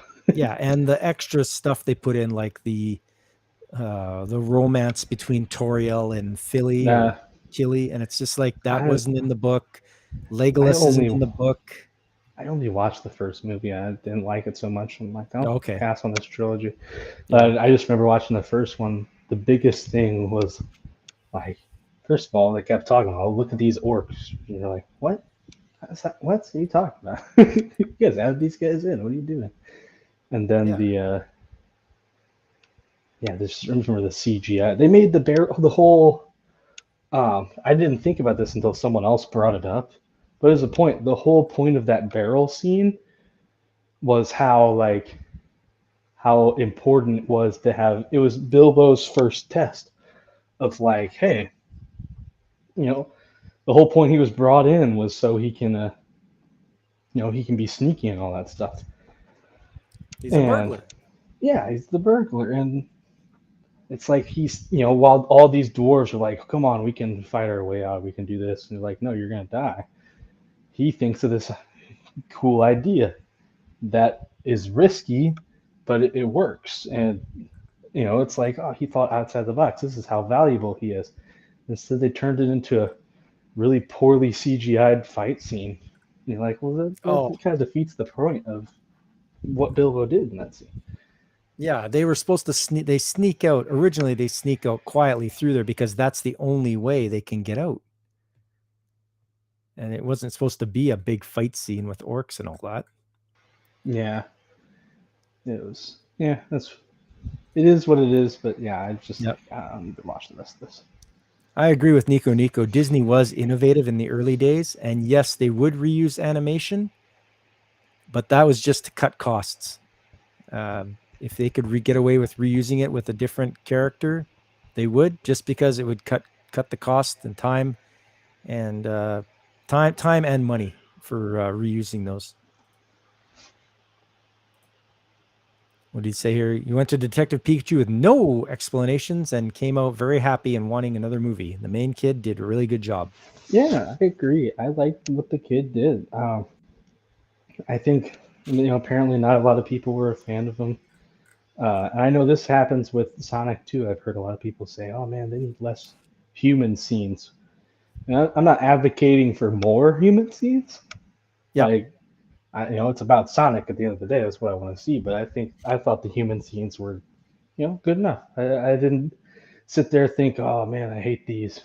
Some of it was cheesy, but even then, they had the right amount. And I thought having the human, I really like the idea from the start that the kid, you have this world with Pokemon and there's all these fantastic things. You're like, what's the main character's job? Oh, he's an assistant accountant. I think it's funny, but it also makes sense. Like, hey, yeah, just because you have Pokemon in your world doesn't mean normal jobs don't exist. But no, it was pretty cool. I thought he did a good job. I enjoyed his performance. And I did worry about how is he going to do because I'd never heard this actor before, and he did a good job, in my opinion. So.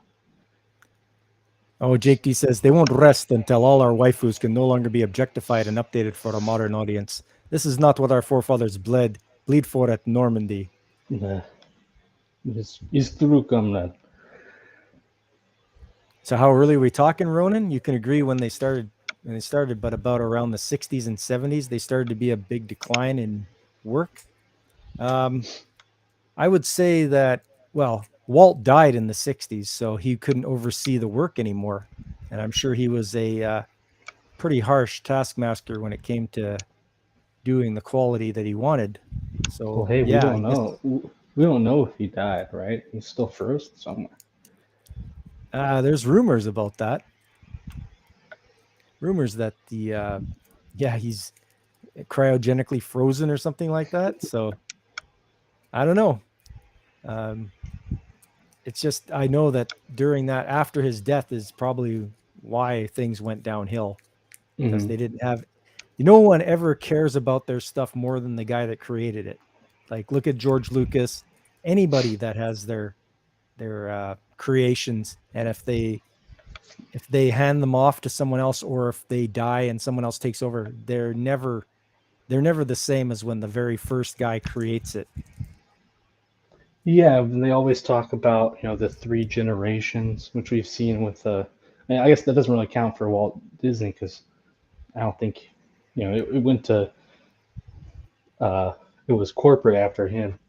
I'm thinking like Lord of the Rings, uh, while Christopher Tolkien was still alive,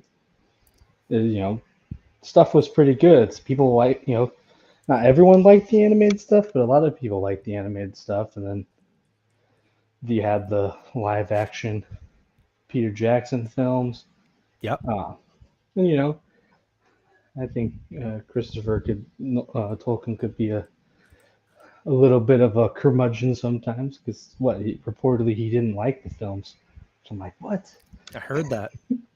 But the whole point is, well, obviously, J.R.R. Tolkien cared about his stuff, but then you're looking at The Hobbit and Lord of the Rings. That's first and foremost, from what I understand, started as a story for Chris and his sister. So yes, he made him read it. Actually, he made him before he even published it. He's like, "Here, read this and write a book report on it. Tell me what you think." Yeah, so it's like, of course, he's gonna really, obviously the guy who created it cares about it, and the story that was created in such an important part of Christopher's childhood, of course he's gonna really care about it.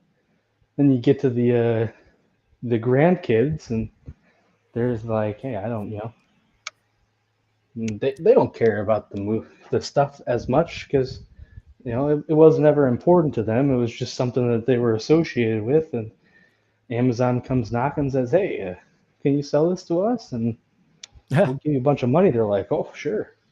I like money. Money. Yeah. Oh, Jake D apparently has Disney next in the cooler next to Elvis. Oh, my. Wedding in Sonic 2 really pulled you away from the Sonic story. You're really hoping the humans have 5 minutes of screen time and that's it. Yeah, that might happen. You never know. I didn't mind the wedding. There was like one part that I think back to and I'm like, that was really dumb. I didn't mind most of the side plot. It was, properly in the side view, at the very least. Mm-hmm. Besides one part where it felt like we went to a Tyler Perry movie for a second. But Alex says him and Ted Williams. Oh yeah, Ted Williams. I forgot about that. We need Ted Williams. We need Ted Williams to come and start teaching these baseball players how to hit through the shift. Stop there you go. Messing up. Come back to us, Ted Williams. And Ronan, he liked the Hobbit movie, and that's what I put up on the screen there. Just this is my favorite Hobbit adaptation. It manages to cram the whole book into the. I know there's parts that are left out, but it crams the whole book into the movie, and the voice acting is excellent. I think John Huston as Gandalf sounds really good, and the fella who did the voice of Smaug, he really loved. He loved to play the villain. It sounds like. So if you haven't seen it, I'd watch it. And yes, I agree as well, Ronan. It's got good music, and just overall the background musics and everything like that, just perfect, spot on.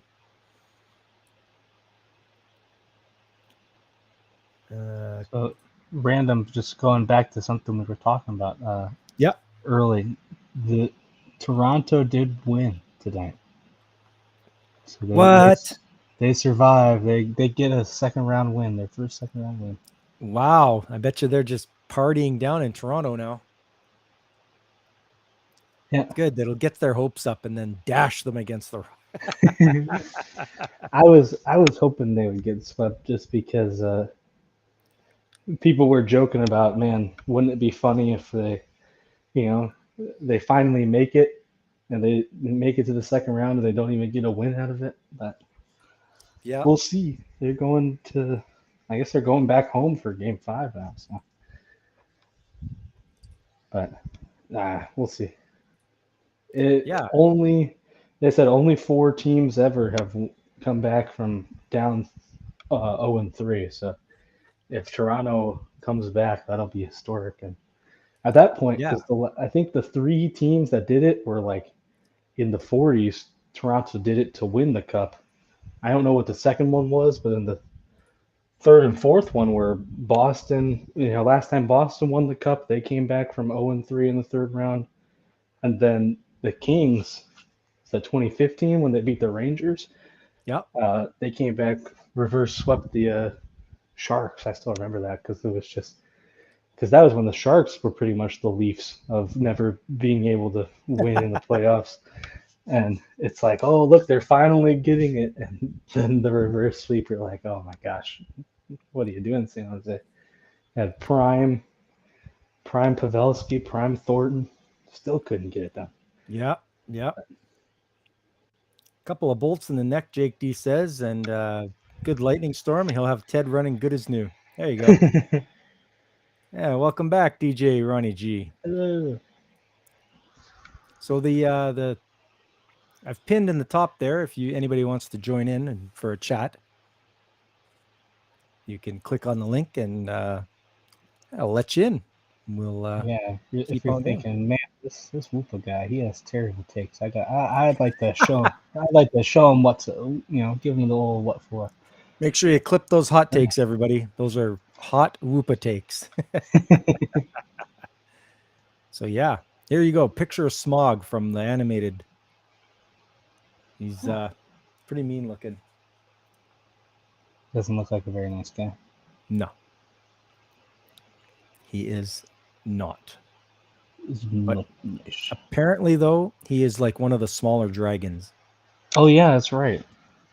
In the Tolkien lore, there's like dragons that were like even way bigger than Smog. I remember that. It's been such a long time since I read The Hobbit, but I do remember that. It was a good book. I tried to read Lord of the Rings. I was starting to read less at the time, but man, Tolkien has a very great way of writing, but it is dense sometimes. You gotta really focus. Oh, it is long. Well, it's just he goes on the side tangents, and again, I'm not saying that's a bad thing. It's a very cool way of writing. But it's like, man, you've got to give it your full attention. You'll be reading a paragraph, and you're like, wait a second, something doesn't click in my brain. I gotta go back. What happened? But yes, Godzilla. He was voiced by Bennifer Cumberbund in the live action. That's not in the animated. I will say, sorry, it made me think of it. Was it Martin Short, right? Who played Bilbo? Martin Freeman. I'm thinking totally different Martin. My bad. It would have been funny if it would have been Martin Short, but it was Martin Freeman. I like him as an actor, but I don't know. I liked him a lot as. I think it was you watched that Sherlock show. Oh, he was Dr. Watson. Yeah. Yeah, and I liked that show a lot. I thought it was very good. Mm-hmm. But then me too. I liked it. They moved to The Hobbit, and it was both of them back. Benedict Cumberbatch and Martin Freeman, and it was just like I feel like he never moved on kind of from that character. It was a little different, but it's like it didn't feel like, man, I don't know if this is how I would imagine Bilbo being. Sort of typecast from being in Sherlock. Yeah. And it was kind of like, man, this doesn't feel quite right. I did always kind of think that when I was watching the first movie. Like, it's not bad, but it's not great either. And and when I was in elementary school, they busted out this Hobbit for us to watch. Ooh. Like that was awesome. Like, you get to watch cartoons at school, and it's like one of these, and the animation is done so well. It's Rankin Bass, and those guys always do top-notch stuff. Oh, now Godzillionaire picturing Martin Short as Bilbo. Ted Williams apparently flew 39 missions in Korea as a Marine fighter pilot. Really? he had a crazy. Someone was pointing out that like he won the batting title in. Or no, that's I'm thinking maybe someone else. Uh, no, maybe it was Ted Williams where he won the batting title, then went to war, and then immediately his first season after coming back from war, he won the MVP. It's like wow, it's Man, pretty that guy's crazy. a hero. Yeah, Oh, what's this Godzillionaire?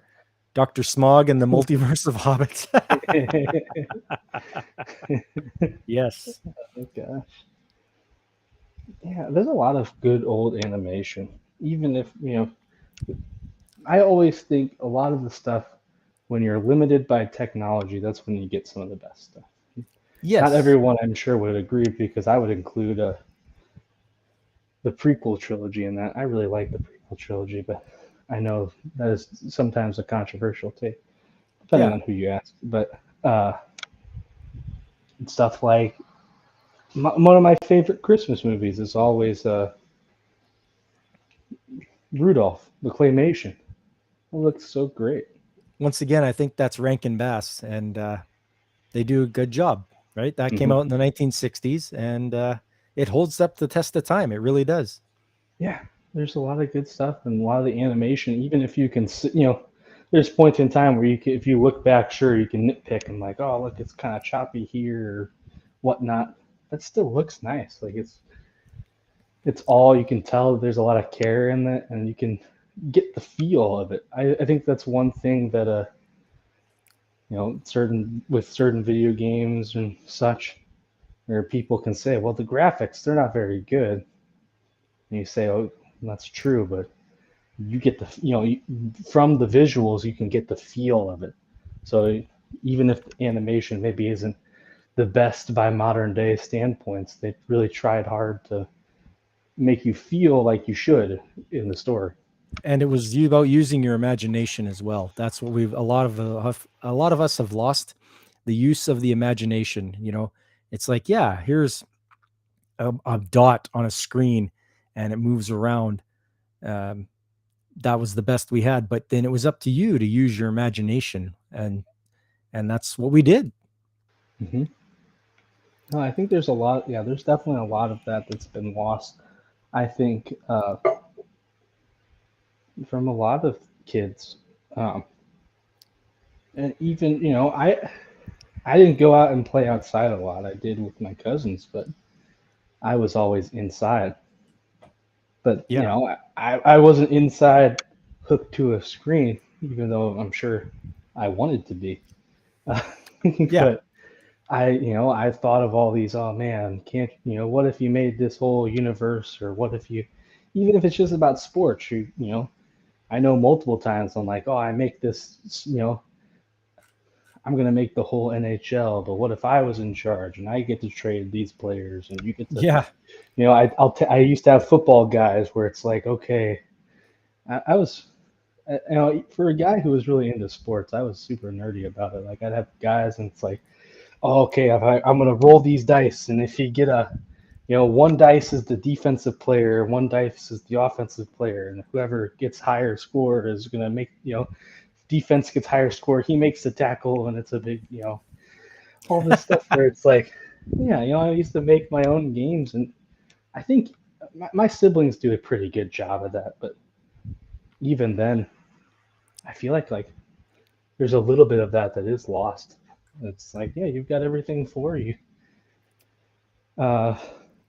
Even when I played video games, there was a lot of, I was big into Assassin's Creed before they kind of they Ubisofted it. Ubisoft used to be pretty cool, and now pretty much all their games are crap. But Yeah. after I'd play the game, I'd think about, oh man, wouldn't it be cool if they had a game set in this time period, and how who would it be? What historical figure could you say, oh, he was secretly a Templar or something like that? And I don't know if a lot of younger kids have that, just because some of that comes down to parenting. Yeah, it does. There's a lot of parents who can just stick their kid in front of a screen and say, here, go do this and be quiet. Yeah, that's not the best way to do it. That's No, letting the computer raise your kid, and that's not the way. yeah, I think that does hurt imagination. 'Cause, and not that, I'm not gonna go full Matt Walsh, say, no, don't play video games. But it's like, I don't think there's any problem playing video games. We all did, but we also had to stop playing video games. And then you're like, okay, well, now what do I do? I have to make something up myself. Yeah. Oh, and just from the Twitch side, Cost925, a most jovial of days to you, commemorating your conception and subsequent expulsion into the world, as well as your continued survival thereafter. That is a eloquent way to say happy birthday. Thank you, Cost. Much appreciated. Could have said it better myself. Yeah. And hey, Kitty Bear, good to see you. Thanks for the birthday wishes. Hey. Old Kitty Bear. Uh-oh. Matt Woopelsh. He's trying to call you Matt Walsh. Matt Woopelsh. How dare you? Oh, ouch. That hurts. But yeah, and I saw Nico asking what was the most effed up animation there used to be. And what did Godzilla say? The animation used to be art. Now it's just computer graphics moving. Pretty much. But the most effed up old animation, huh? Well,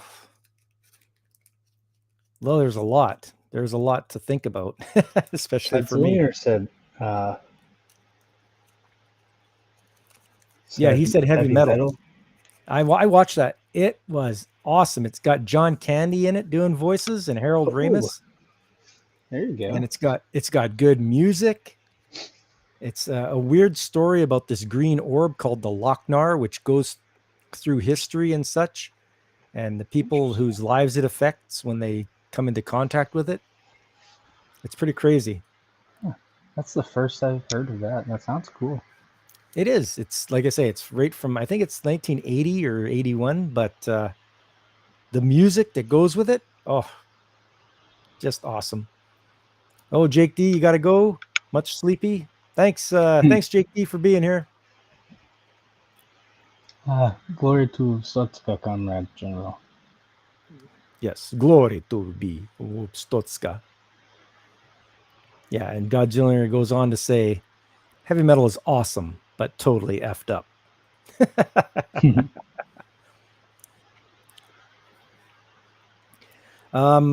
Okay, here's one for you. It was called, there was a cartoon called Rubik the Amazing Cube. And it was about an alien that looked like a Rubik's Cube. So there you go. That might also be nightmare fuel. Here, I'll see if I can find it. I'll have a look and see. It's very interesting visual I'm getting right now. Oh yeah, you just wait till you see some pictures here. This is there we go. Just click this, click that, and whoop, there you go. That is Rubik the Amazing Cube. Oh yeah. Don't sound so scary. No, not scary, just effed up. Because if you're thinking that there's a sentient Rubik's Cube around, that's an alien. Yeah, that's a little. It's something. Oh yeah, yeah. That's and I remember watching that back when I was a kid. There was a lot of good stuff back when I was a kid watching the cartoons there Saturday morning. So we didn't have the 24-hour cartoon networks that they have now. It was always Saturday morning. That was your time from like 6 o'clock until noon. It's your time to shine. Yep. Get up, pour yourself a big bowl of cereal, sit down in front of the television, and you had the three networks, NBC, CBS, and NBC. And you just see what comes on. Maybe it's Scooby-Doo, maybe it's Richie Rich. I love Scooby-Doo. Maybe Popeye would come on. And then as things went along, maybe the Transformers would come on, watch those, and then the GoBots, which were like the downgraded Transformers, at least in Oh my eye. yeah, I've heard Phil McCracken make fun of people who had GoBots? GoBots. Yeah. Oh yeah, yeah. He knows what I'm talking about. I used to love.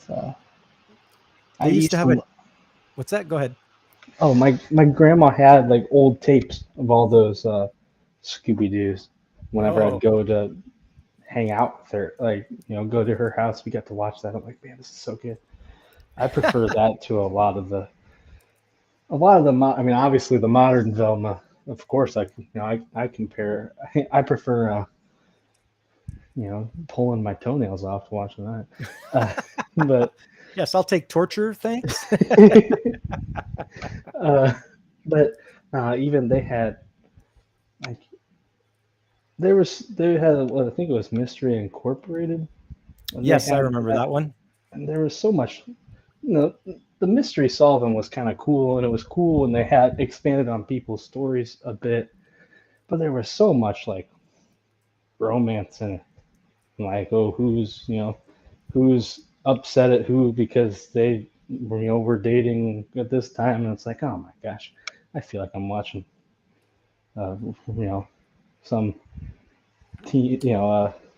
some soap opera right now. Exactly. It got a little much for me. Maybe that's just I don't know.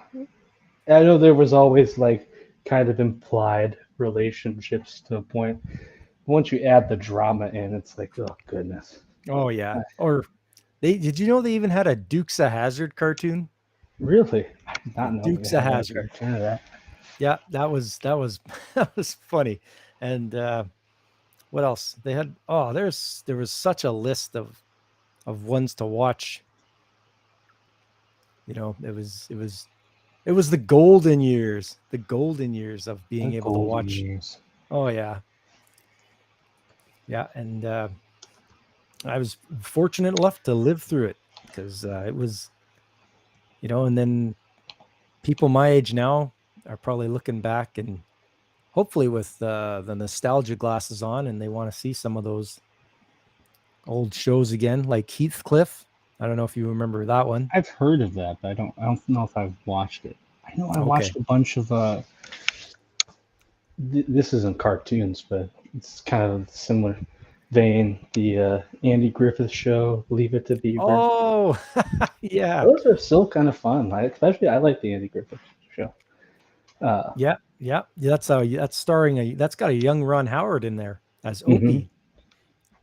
So he was on the screen. Matlock. I think that's a little later, but still. Yep. So you got Andy Griffith as Matlock. And those are fun shows. I enjoyed those. They can be. They a lot of them, kind of family television. They usually had a message, but they were still good fun. It's the innocent of, hey, don't tell lies. There you go. Everyone can get behind that. Yeah. And they still made it funny. Who was what's his name? Who was the deputy? Gosh, I should know his name, but I forget the actor's name. That was Don Knotts you're thinking of, right? Don Knotts, yeah.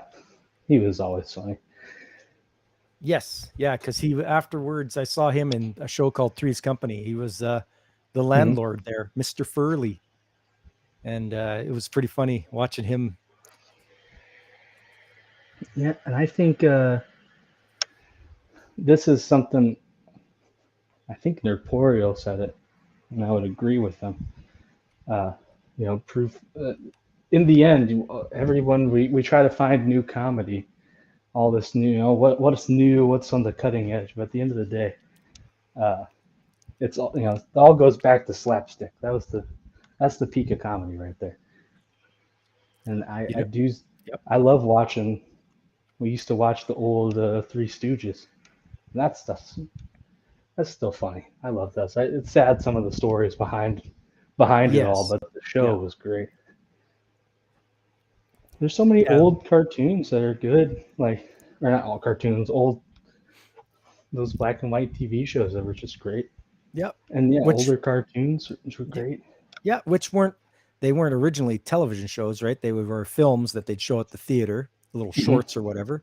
But yeah, they are good. I mean, when you sit down to watch the Three Stooges, and I have some of their shows on DVD, and like you say, you don't know about the stuff that happened behind the scenes and all that because people weren't they didn't have the internet or anything back then, so people's private lives were private. But yeah, you get a good laugh, and you have a good time watching, Larry, Moe, Curly slap each other around, and they're just looking for the next earn the next dollar or whatever, or looking for the next meal, because this was during the 1930s, and so the Depression was going on, and so these guys weren't like showing how affluent they were. They were out of work. They were looking for jobs. They were trying to earn their money. They would portray that on the screen. Yeah, and to make people feel a little better. It was good, and there's some. This is similar vein because I took like in high school, winding down years in high school. You get some electives, and I'm just like, man, what can I take that? Some things you take like, oh, this sounds cool, and some things you're like, hey, this person said this class is easy, so I'm gonna take this. And there is a film study, and the teacher was a nice teacher, and we really didn't do much work in that class. So, but I remember there was a lot of stuff where they'd go over it, and the teacher, he was very big into film, and I was kind of like, it's okay. But some of the biggest one I remember, and I know this is not his only, I don't even think it's his most popular one, but it was his first one that wasn't a silent film. Charlie Chaplin. When I watched The Dictator, that was a good movie. Classic, very classic. That was a good movie, and Charlie Chaplin was a good actor. He had down the emote with his body before you had before you had sound in all the movies. Well, like, it's not in sound, before you had dialogue, because you could have the sound effects and such, but right, couldn't have him speaking. He had to act it out with his body, and he was really good at that. And yeah, The Dictator, I remember so many movies. Like, I remember watching Casablanca and Citizen Kane and thinking, I don't get what the hype is all about. But I watched The Dictator, I'm like, oh man, that's a good movie. I really like that. Yeah, I honestly, I haven't seen it myself. But I definitely want to sit down the one day and watch it, because it is one of those classics to see. I've watched a lot of Marx Brothers movies. Those guys were pretty funny. I don't know if I watched. Groucho and Harpo and Chico and Zeppo. I know those guys. I don't think I watched those movies. So they have some pretty funny movies to watch. I think one of them ones is The Coconuts. I think that's a good one. Yeah, The Dictator was a good. I always think there can be somewhat of a disconnect. Well, especially now, but even back in time, there's things for film snobs, and there's things for people who just like film. Want to have a good time. I think some of the film snob stuff can be stuff that maybe average person doesn't enjoy. And I consider myself the average person, just because they're like, oh, look at how this was shot, and look at this, and look at that. And I'm sure it's good, but to me, I'm just like, well, was it funny? Was the action cool? Yeah. And they're like, well, but look at this. It's like, well, I don't particularly care about this. Some people really do, and that's fine. It's just. Sorry, I just want to take the time to welcome to the stream our favorite DJ Ronnie G. Welcome. Hey. Can't hear you. Volume. Happy birthday, Mr. Pops. Hey, thanks, DJ Ronnie G. Good. And you guys are having a fine conversation there. I don't want to, disrupt mid-conversation. You guys are on to some interesting stuff, and I don't want to interject without allowing Mr. Whooper Trooper to finish his thought, because I had some interjections there, some interesting stuff. You guys, covering a lot of ground. Yeah, I was pretty much done. I have a tendency to go in circles after a point. Oh, you know what? You know what animation or CGI I hate the most? Well, I don't really hate it. Minecraft. Like, what is that? How do they buy that game for millions of dollars? And it's the most pixelated thing I've ever seen. Yeah, It must be the gameplay. It must be the gameplay because Well, they don't buy it for the graphics. As it turns out, actually, so I brought that argument up with a friend, and he did give me a reasonable explanation from a technical Jeez, yeah. point of view on why that game is still computationally intensive, and it comes down to the so-called voxels or whatever they call their alternative to pixels, where you can pretty much you can change or edit the environment, So it looks like a low resolution, but when you think about how big some of these maps can be, it actually turns out, okay, this is actually somewhat, it makes sense why it's so memory intensive. But the other point I wanted to bring up was, I'm glad Mr. Gazillionaire said something just now, because he said something earlier that I thought was interesting, and might have to refer to my telephone on that one, but I think it was the Minecraft thing I said, yeah. Beyond that, Galaxy Express 3.9, I bought that on Blu-ray, and it's as beautiful as it's gonna get, but it wasn't upscaled. It's 1080p by virtue of being scanned from the film, or I don't know if they scanned the film or the animation cells. Looks like they may have scanned it from film, and so it's got a lot of grain. It's got a lot of weird discoloration, and when I'm doing my re-encoding, I have to figure out is this a quality issue with the original, or is this something I can address? Because there's no point in making an 800 megabyte file become a 1 gig file, or making a 500 megabyte episode, become a 1 gigabyte episode, if that's not going to, if the quality issue is there in the original. So, but those things, it's fine. It's if I was to overly filter it, here's an argument. You ever see something that you watched as a kid? It had some imperfections in the animation, but then they remaster it, and now every line is clean. Every color palette is a solid, clean color. And do you guys have any preference in that matter? Have you ever seen anything that's been overly remastered? Oh, what about you, Whoopa? I'm trying to think of what I might have seen that's been. They might have done this thing with the Transformers. I think when they brought it out to, I think they fixed up some audio issues, and they might have fixed up some of the color swap issues with some of the characters, having a wrong colored Bumblebee or something like that. So, and during the time when you first watch it back in the 80s, it's like, hey, that's not right. Something's not right there. So yeah. I can see that.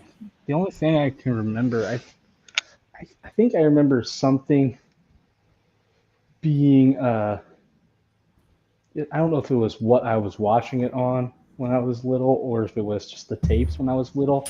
Everything kind of was a little more saturated. And there was oh, hey, it's brought new when you're watching it. And it's technically the colors are correct now. But because I always remember watching it, it's that's a little bit of a different shade. I'm not, Well, there are a few things going on there. When dealing with VCR tapes, especially when we record our own tapes, a lot of times my father and myself, as I got into recording, you'd make a decision between using SP mode or EP mode. And that's the difference between, 2 hours. I happen to have a VHS tape on my desk at a VCR. So that's the difference between a 2-hour recording and a 6-hour recording. And so you got the breakdown here. It tells you SP, EP mode. Should be SLP as well, because I think that was the longest. So from what I understand, I don't know if I'm mixing things up, but I know some VCRs had SP, LP, and EP mode, and I'm not sure if SLP is synonymous with EP. Okay. It might be, but I'm not gonna stand behind that. I'm not gonna make a claim in that area, but pretty much comparable. There might be an additional mode there, but from what I observed, especially if you look at the later VCRs, we got to a point where they were, they standardized SP and EP modes, and that's, endemic on the box. So this is bought in the early 2000s here, back when tapes were becoming 99 cents for the SX tapes.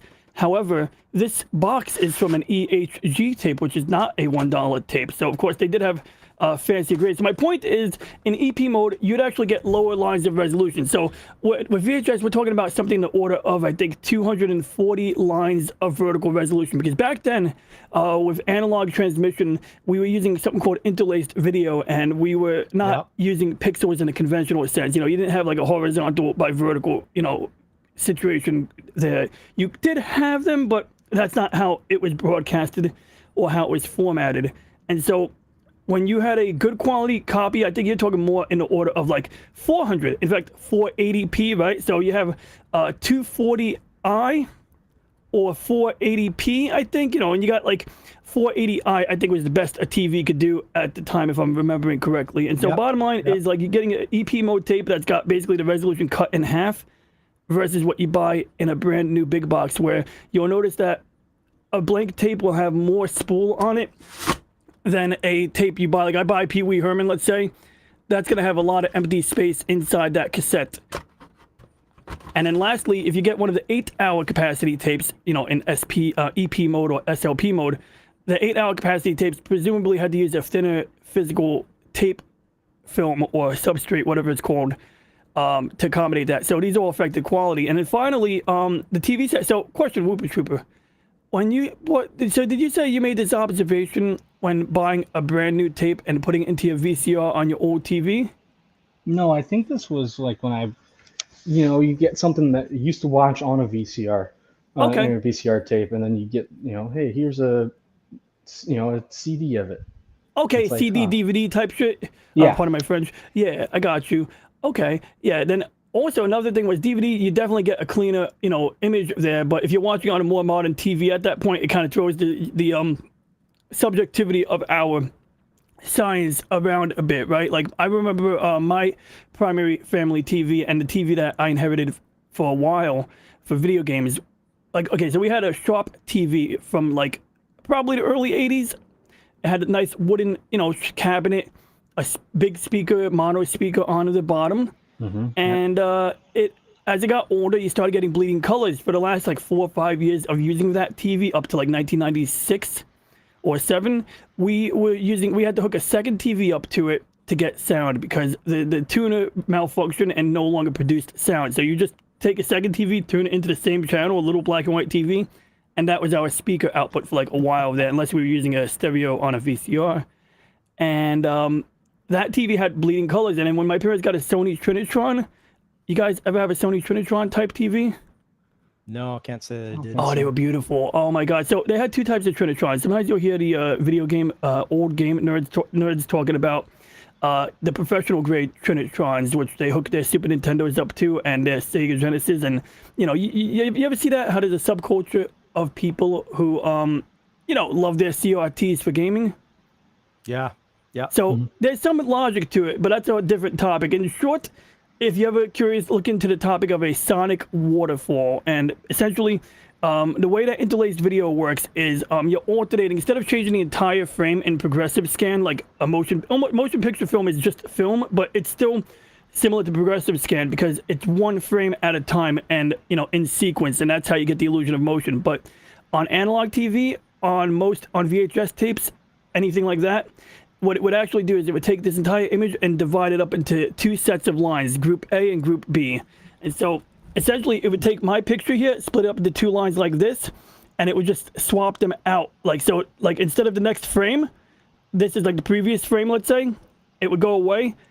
A new one would come in for the next frame, and then this would go away, and then the next frame would come in. And that would be how they would give you the illusion of motion. And it worked on old TVs because of the method of how the electrons hit the phosphors. The phosphors would take a fraction of a second to fade away the color.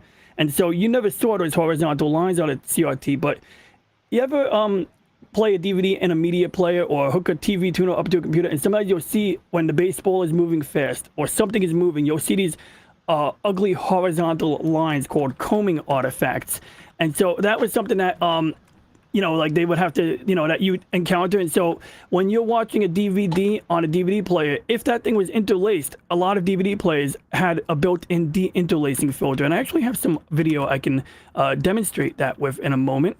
And essentially a de-interlacing filter will try to blend, but there's different ways of doing it, and some of them stink. Some of them will, for example, remove half the lines and just blend the remaining lines. So at that point, you're getting rid of those ugly horizontal lines that you see when something's moving quickly, but at the cost of losing literally half the resolution again. And other filters will blend it, like I said. And so I don't know, so many different things. Like if you're watching a DVD release of a cartoon, yeah, I can see where you would notice color differences. Yeah, there you go. I mean, and it's Yeah, sorry, and we I keep appreciate looking. your time. I'm getting hyper by the way. I had a late coffee tonight and a quick shower. So if I railroad anyone, I apologize. And but continue, please. That's no problem. No problem. Good to hear. And some of the stuff you're talking about, I do know about, and some of the stuff I don't know about. So it's good to hear that. I'm hoping that we get more and more of the cartoons that we used to see, or at least I used to see, on our new DVD, Blu-ray, whatever it may be. Just let them be available to us. There was one I watched called Galaxy High School, and it was a very short run, but very well done. I think they weren't trying to sell toys with it or anything, which a lot of them were in the 80s, trying to just sell toys. It was just a giant toy commercial, But if you ever watch Galaxy High, you'll have a good time. It's a very fun one. Yeah, And it's got there's some something to be said for a Sounds like lot of something- those that are just trying to sell toys because, you can get there's some parts of it that will be less developed, but it's also like they're thinking, hey, we got to make this good so people will buy our stuff. That's right. Like stuff, G.I. Joe, Transformers, all those GoBots. They want you to buy the toys so you can play with the toys while you're watching the show. But they just can't. They just can't have a terrible show either. They have to have actual people, actual writers that are going to make a cohesive story for people to enjoy. Does anybody remember Victory Gundam? It was the last, believe it or not, this is actually the last respectable series in the Universal Century timeline because I don't think G-Savior really counts. And this is the most, technologically, this takes place in the UC 153. And when this series came out, Bandai just recently bought out Sunrise.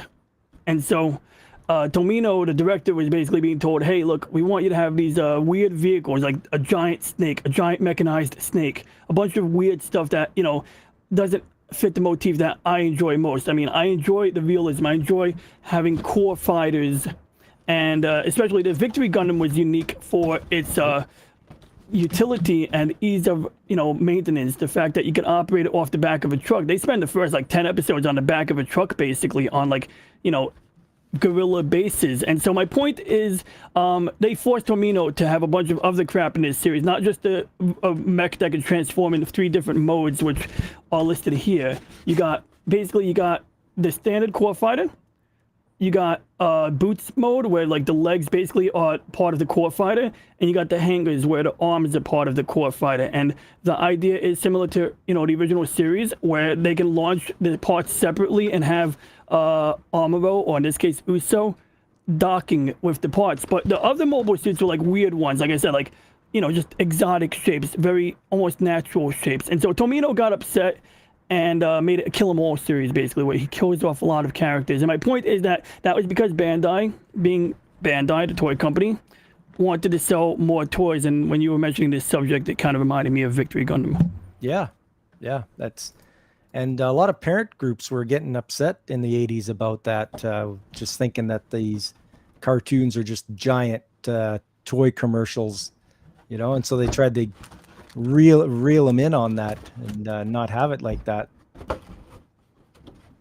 there were some definitely ones that weren't out to sell toys and such. And I can appreciate those ones now, being a little older and not just being a dumb kid, because, what do you care when you're a kid? You're just going to watch cartoons and have a good time.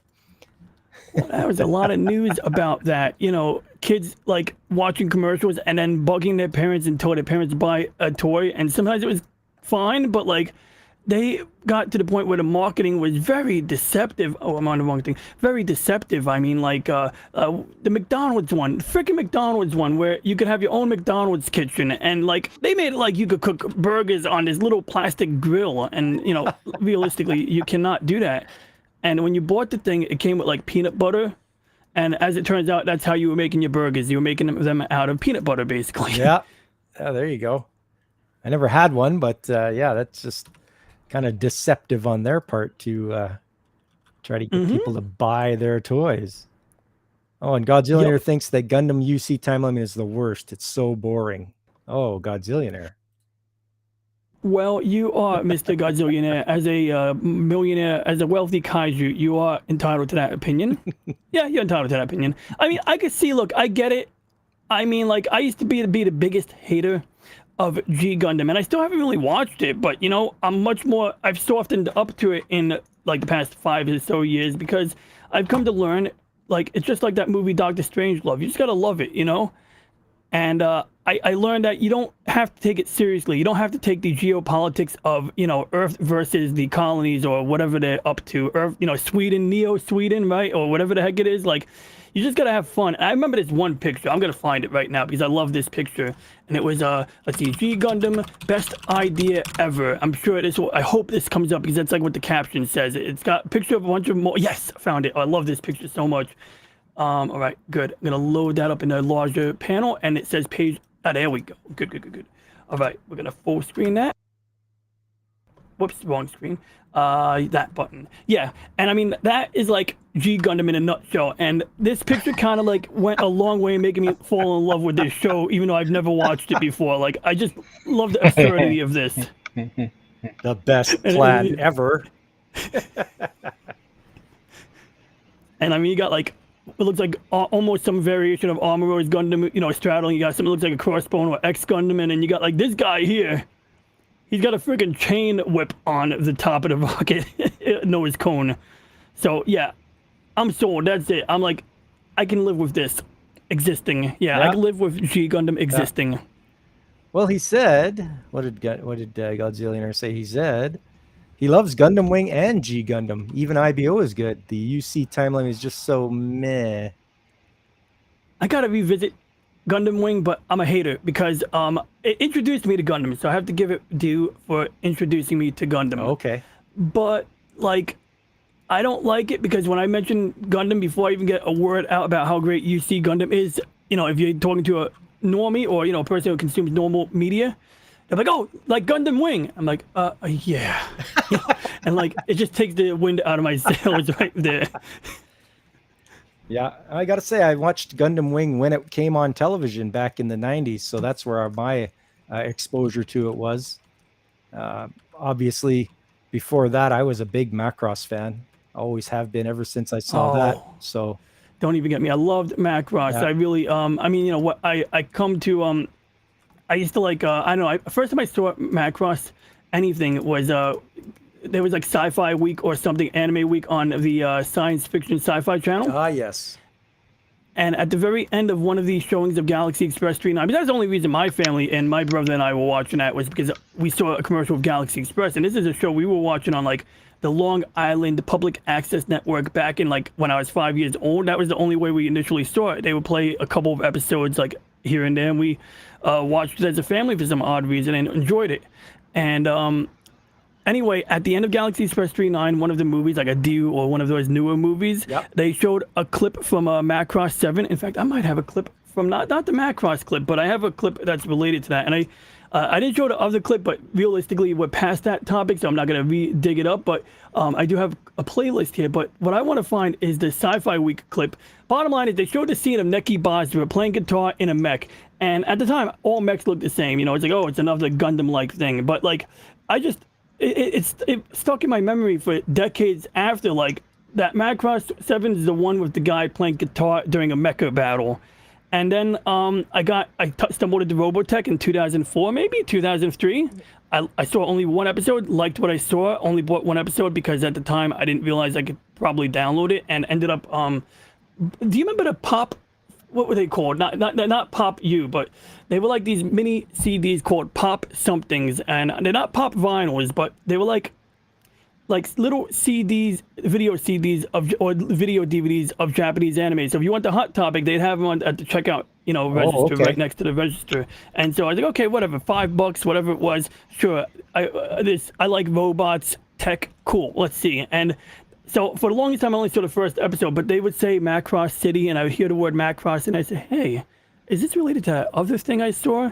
And I didn't really bother to catch up. When I finally did, man, I mean, like I said, you know how I feel about Macross 7, and you do raise, in the past, valid points. The story may not be as good as other Macross editions. I mean, I go into Macross, especially with the whole singing to stop the enemies, I have to go into that suspending my disbelief, basically. Well, yeah, and obviously you've listened to me before saying about my concerns about the different series. I believe I did the 40th anniversary review where I went through the entirety of the Macross franchise, and yeah, That was fun. yes, 7. Yeah, it has its point. It has its idiosyncrasies. They'll go into say that singing at them to stop them, because Basara wants to go out there and he wants everybody to listen to his song and be touched by his music. But when you've watched Frontier and you've watched all 26 episodes of Frontier, and you after that last episode, and you just wipe your forehead and you go, "Whew, that was a hell of a ride," and I'm so glad, and I'm a better person for watching that show because it was so good to me. Yeah, I think part of it was being able to turn off my brain and enjoy Macross 7. But yeah, it did get intense. And I mean, I did enjoy the last couple episodes of Macross 7, but now Frontier, I do have to revisit that because it did get to like a fever pitch during that part of the series. Yeah. And that's what I'm hoping, that people will have a little more appreciation for it. I know it hasn't been. There's more Gundam stuff over here because they don't have the licensing issues that Macross had with Harmony Gold. Oh and all that. yeah. And finally they got it cleared up, but still I don't see any of the media over here. Like, what's going on? Like, it's their 40th anniversary. They should be flooding the market so that people can enjoy this, and we can all talk about more about it, but it's just not happening. Yeah, I don't know, like what it would take. I think also if it's something old, people get that quick perception. They don't want to see it. They're like, oh, this is old. I don't want to see it now. Something like that. Yeah, like and I get it. Maybe it's the younger generation. They don't want to look at old stuff, but well, listening to Whoopa talk, listening to you talk, Whoopa, I mean, you've watched old stuff, so there is hope for the younger generation out there. No, that's true, but I will say I'm somewhat it depends just because of what we've talked about. There are a lot of older things, and I say older, it's not even that old.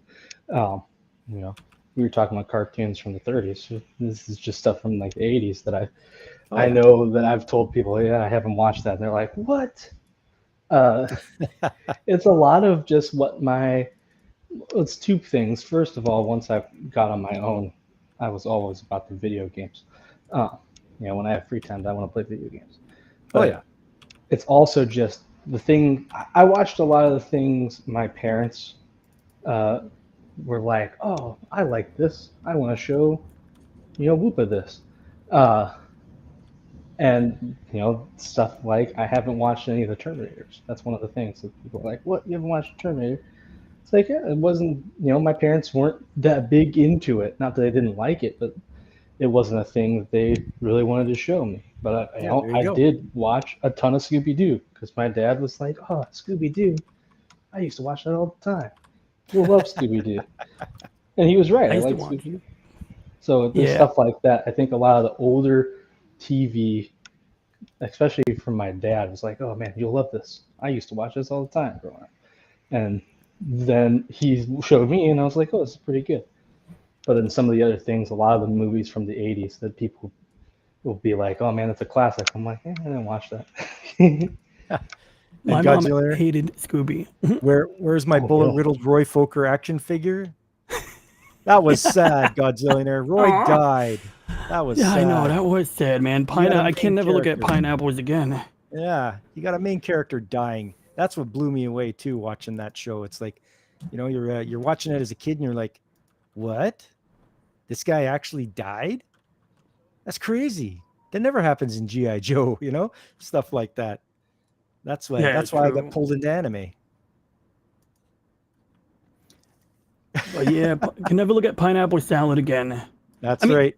He died with some, I don't know if you call it equanimity or what the fancy word for the way he died was, but I got to give it to him. He died with a calm, a cool calm. I think he had faced his death numerous times, and at this point he knew it was on. He didn't try to stave it off. He didn't try to make people cry in his last hour and, lean over him in a hospital while other people need treatment. He didn't waste the doctor's time trying to save his dead butt. No, he just went to his girlfriend, who he loved, and spent quality time with her until he couldn't anymore, and that was Exactly. beautiful. Yeah, exactly. He died like he wanted to on his terms. It's like, you know what? I'm just going to go out being with my woman and, playing my guitar, and that's it. Exactly.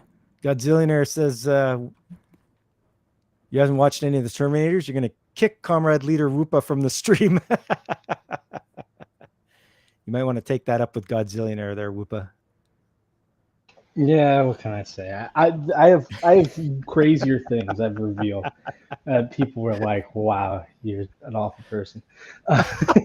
But no, it's just there's a lot of classic movies, and it's not that I don't think I would like them. It's just, man, there's so much stuff that There is. I haven't got to. Whether you're talking about video games, talking about movies, even talking about books. There's some books that I still have. I'm like, man, I should read that. I just don't. Yo, I'm Yeah. glad you mentioned books. Nerd Porio apparently told me today, he told me he started reading the first Hyperion book from the Hyperion Cantos, and hope he enjoys it. And I recommend that book strongly. That is the book that got me into recreational reading. This is a bad picture of Godzilla I'm drawing, by the way. I tried. Huh. So anyway, yeah, but that's a book I can't recommend enough. And, it's not for everyone, because I think the problem with Hyperion is some people think the author spends too much time in between the stories sometimes. He introduces people to John Keats, some random English writer that I didn't know about until I read this book. But the whole sci-fi part of it, I mean, I liked it. He didn't get wrapped up in the technology too much, but the technology of the Hyperion universe is pretty cool. They have these things called forecaster portals, and essentially as humanity gets to new planets, they can set up these portals on each planet, so that even though you have to take the slow route to each planet, once you have the portals established, you got instantaneous travel. And it gets to the point where after this society is existing for 400 or 500 years, rich people are able to have these portals installed in doorways in their homes, to the point that if you're a wealthy person, you can have a multi-planetary residence. I walk out of this room, I'm on a different planet. I go to my basement, I'm in a tower on a different planet. I go to my upstairs area, I'm in a basement on some high-gravity planet working out in a gym. So, Nice. a lot of weird, clever things you could do with that type of storytelling, and the guy didn't get wrapped up too much in the physics of it, but some people felt it got a little, I can understand, because it is a bit of a hefty read. I would suggest for people who can tolerate audiobooks, don't be afraid of the audio. You can always alternate between audio and the written word. You don't have to commit to only listening if you get an audio version. For sure. For sure. And that saved me for the boring parts. There you go. There's your. And Godzilla wants to know, have you all seen Exo Squad? That has to be the spiritual successor to Macross. I've seen the No. commercials for Exo Squad, but I've never seen the actual show. At least I don't think I watched it. What is the exo? Is that like exoplanets or exo creatures? Exo Squad. I don't know what they. There's got to be some kind of a commercial for it. Let's see if I can find something here. I'm new to this graphics tablet thing, so I'm just kind of tinkering here. But yeah, the thing I wanted to point out briefly was with deinterlaced video, Here's an example of interlaced video. And so VLC can de-interlace it by turning on the de-interlacing filter. But when the filter is off, you'll see these horizontal lines where the girls are moving. Those are combing artifacts.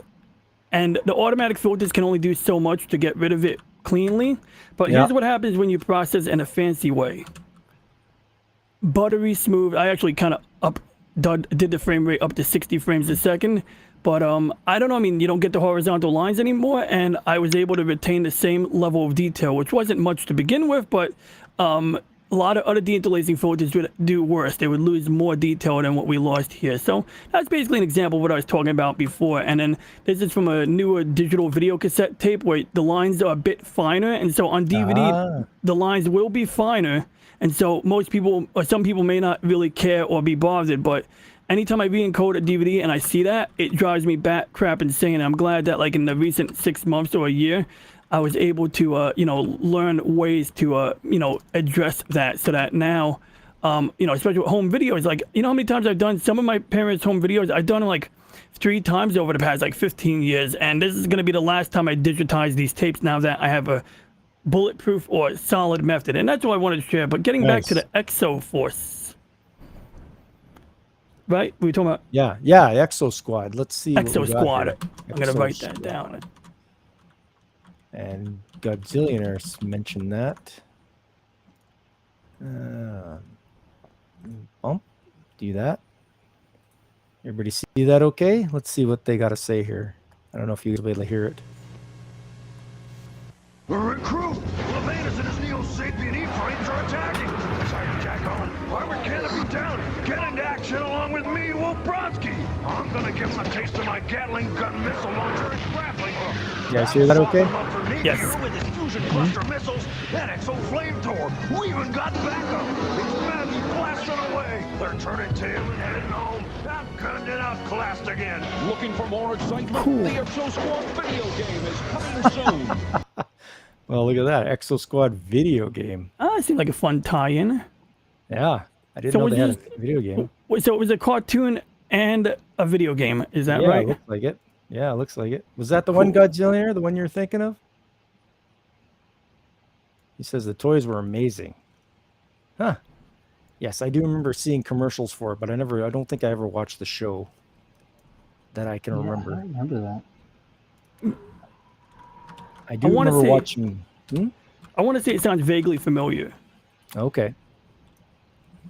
I remember a show called Robotics, though. Robotics. Yeah. Robotics are cool. Yeah, I'll show you. We'll see if it's on here.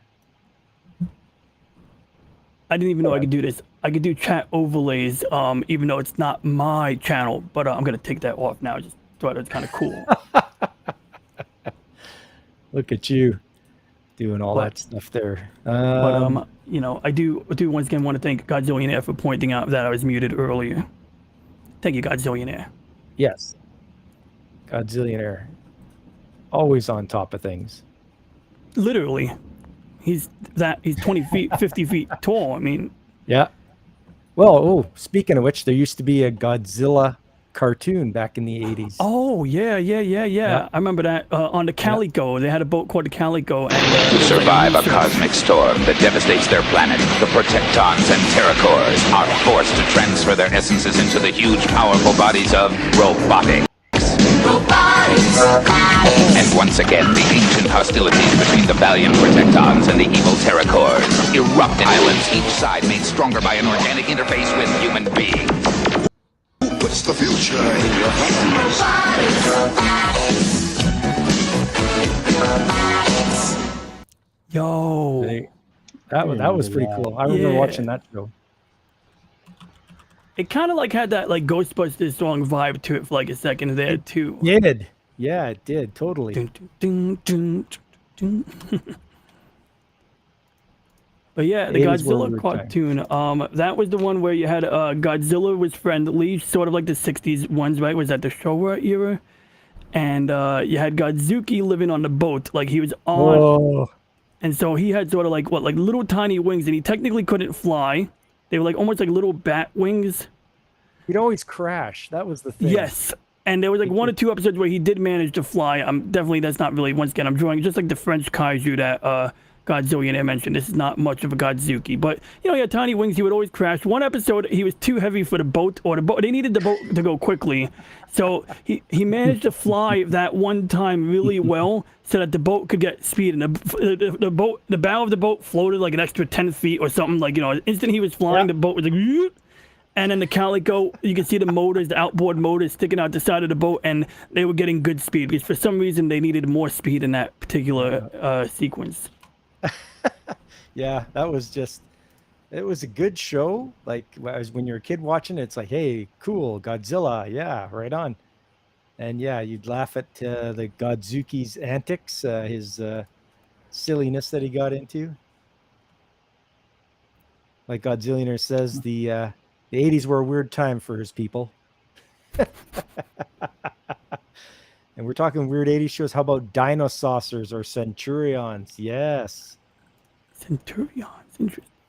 Centurions, Power Extreme. That was a good one. What was the other one? Knights of the Mystical Light. What was that one? That was a good one too. Darn, I can't even think of what they were called.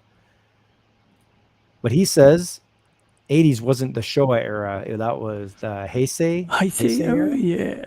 Okay. Because I got to get up and up on my homework on that because I truly do enjoy the 60s era. Oh, the 80s era was the Heisei era. Okay. Yeah, that's true. You're right.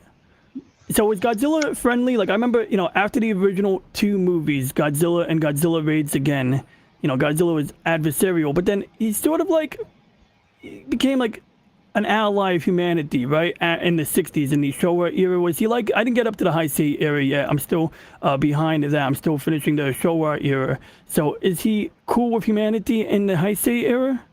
Well, I thought from what I've seen, especially when he was taking on Mecha Godzilla or whatever, he was more into helping the humans rather than rampaging over them. Exactly. So I think he got to be a little more of a people's hero.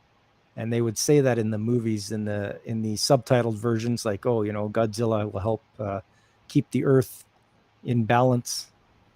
And especially with the modern ones as well. I think the most modern Godzilla one I saw was what was it, King of the Monsters or whatever? I think that was the title. And it was because Ghidorah was not of the Earth. Yep. He was an alien. And so Godzilla is going to protect the Earth. And keeping all the other monsters too, they were helping out Rodan and Gamera and all those guys. They are of the Earth, whereas Ghidorah was an alien that was not. I do remember that. Not of the Earth. Yeah, I just saw that one a couple months ago. I saw it, but that was a pretty good one. You're right. Yeah, he was an ally of humanity there. The weird thing was that the aliens, they wanted to kidnap Godzilla to I think fight against Gamera on their planet, on their moon. I think they were living on a moon of Jupiter. Were they a planet or a moon?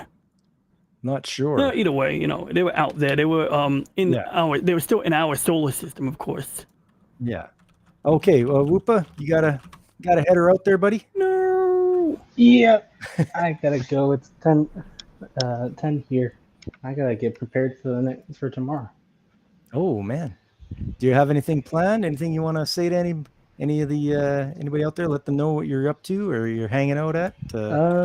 Well, this Friday will be I think the last XFL stream because it's the championship game this weekend. So this Friday will be the last of that. Then I got no plans. I'm a free Whoopa. Free range. Yeah. Okay. Well, hey, I really appreciate you coming on and hanging out with me. Yeah, and DJ Ronnie here. It was good talking and happy birthday. Hey, thanks, buddy. I appreciate it. We'll do it all again next year. Yes. Will you be 50 that year too? Oh, you can add one more to it. I think maybe I'll stop counting after a while. All right. Okay, have a good one, buddy. All right, see you guys. I tried giving Whoopa a blue check mark, but the arrow was a little bit off. Yeah. Oh yeah. I wanted to give him a blue check mark, like, one of those Twitter people from the old days when blue check marks meant something to the rest of society. I mean, they mean something to me now, just that they mean something because they cost something, right? You value something that has value. Yeah, I can see that. You can put something up on your front lawn and say free, and nobody will take it. Put it up on your front lawn with a price on it, and it'll be gone the next day. Mhm. They just take it away. That was the weirdest thing. I was riding my bike next to the highway, and there was a particular house that had a bunch of crap on the lawn. And apparently, like during the daytime, they would run a garage sale, but at nighttime, they would just leave the stuff out. And I was like, whatever. I mean, I didn't want to take anything. I was just looking at it, like seeing if there was anything that was worth coming back to buy the day after. And I mean, if they left video games out, that stuff wouldn't still be there. So I mean, not because of For me, sure. but it's just common sense. And the rain, video games don't like rain. It's they got a picture of water on the cartridge saying no. Yeah, exactly. Don't leave them out in the rain. Not good for them. The Godzillionaire says, Yeah, what what did he does it say here? Millennium era Godzilla, Final Wars. It be most batshit crazy movie, but one of his absolute favorites. Interesting.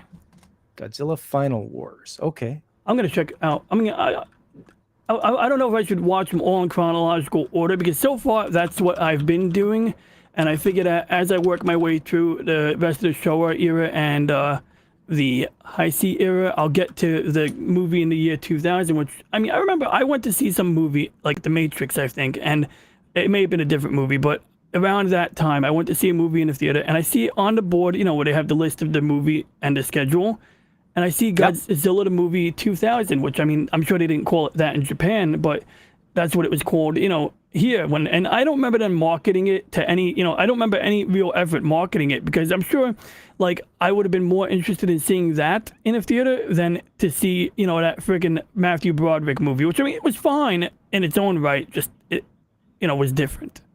Yeah, for sure. I mean, when you have Hollywood doing its version of Godzilla, it's going to be much different than the Japanese version doing their Godzilla because they created the character and they'll understand it a bit better, and in Hollywood they don't think about that kind of stuff. Like they in the first Godzilla from Hollywood they put Raymond Burr in it. They didn't have it. Yeah, he had to be in there. That's how I originally saw that too, and I didn't know for years that there was a different form. And I don't think the Raymond Burr one was radically different, but I could definitely do without the Raymond Burr segments.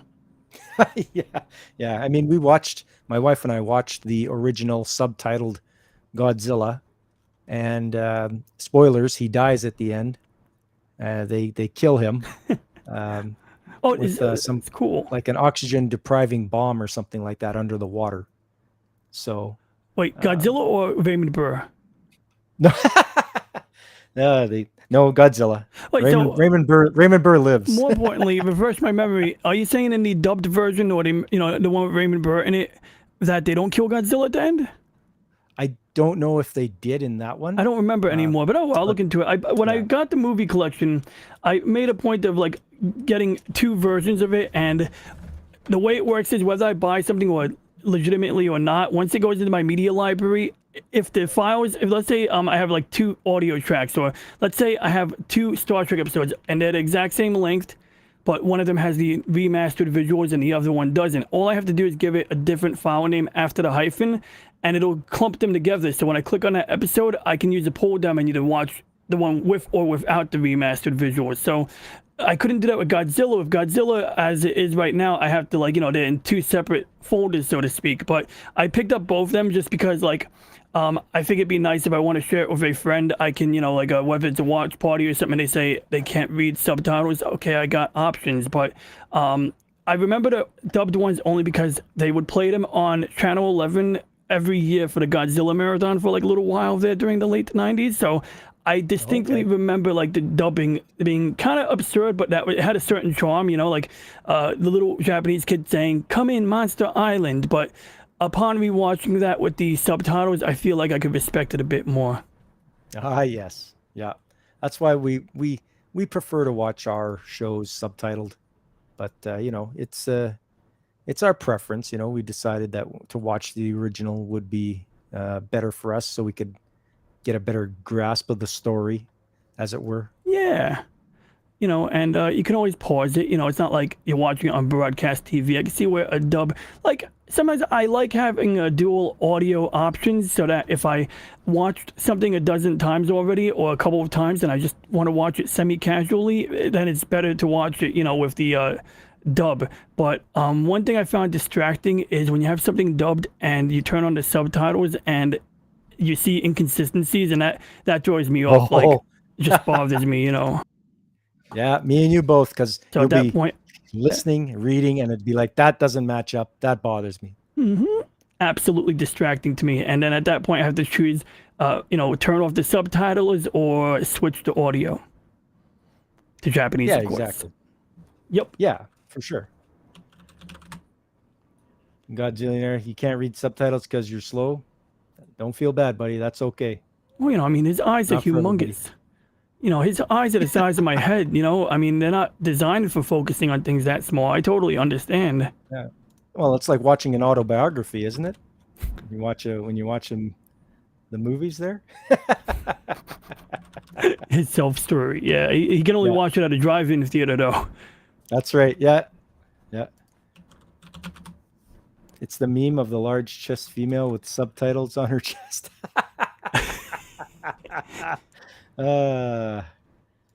Nice.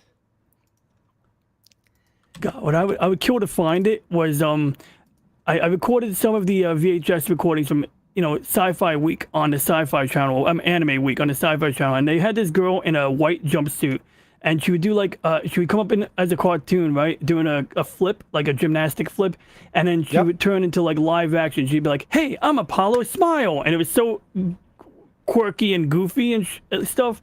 But yeah, I mean, if I find it, I find it. Yeah, for sure. No, I remember back in the day, my parents had a satellite dish, and so we would get American channels up here, and I got the Sci-Fi Network, and they had all sorts of good stuff they were really good back then, really good, not like now. Back then, no, I mean, like it was unique. It's Yep. something changed around the time they changed the spelling. Oh yeah, Siffy. I don't know if They it's called it the before that or Siffy. after that, but by the time they changed the spelling, yeah, Siffy channel, right? You know, and I think it Siffy. happened before that because basically when they started canceling good content, good shows. I mean, that's the problem. If I'm calling something content, is it that good? Wouldn't I call it a masterpiece if it was better than content? But no, jokes aside, you know, like what did they have? They had Stargate SG-1, and I get it. It could be hit or miss. It's not for everyone. You had me at girl with white jumpsuit, says Godzillionaire. But you know, Of course. like it's just like I get it. Like SG-1, I think it started on like Showtime and they moved it over to Sci-Fi Channel, but that was among the, you know what was actually a big part of this. You might be more familiar with this than I as a Canadian. SG-1 initially, I think, was one of these shows that was created partially or supported partially due to a Canadian government tax write-off for producing TV in general, and so a number of good things came from that, including Lex, which has got to be the most absurd science fiction I've ever watched, but I love it because of its high absurdity, and I see it as a form of avant-garde art. Yeah, I remember hearing about that when it was out during the time it came out. I'm like, oh, Lex. Oh, okay. You know, I don't think I ever got deeply invested in it, but I do remember it being around. And you might be right about the Canadian tax credit or whatever, because a lot of shows were getting made at the time up here with the help of that. Good shows like Reboot. I don't know if you've ever seen Reboot. I didn't know that but, was Canadian. Yeah, I remember that. Yeah, it was made in actually Vancouver by Mainframe Entertainment. Mainframe Entertainment. That's a funny name because it's a mainframe computer. You know. Exactly. So they did all that, and that was like 1997 when they did that, and it was I think it holds up very well, and it's got a lot of in jokes and Yes. computer humor, and it's very enjoyable.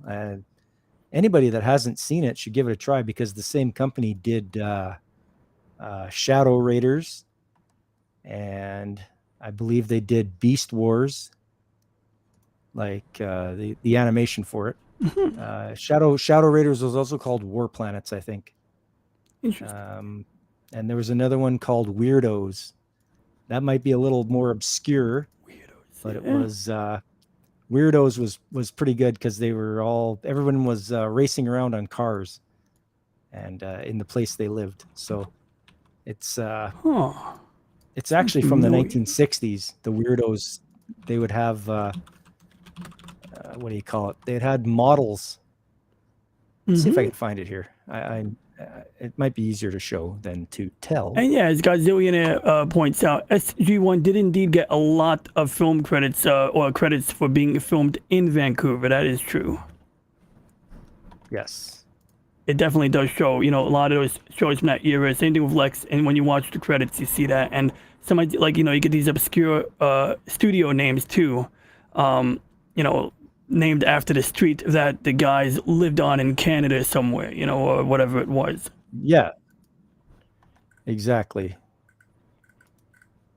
Yeah, I remember there it said that the character Bob there, he lived in a place called Kitts. Well, there's a neighborhood in Vancouver called Kitsilano, so they named it after that. So it was just a little something they do. So right here, as I shared a screen, so there is one of the this guy's name's Digger, but this is from the 1960s, and they were like model kits you could buy. Cool. That does look kind of bad. About the weirdos. Oh yeah, I see the weirdo. I see the weirdo part in it now.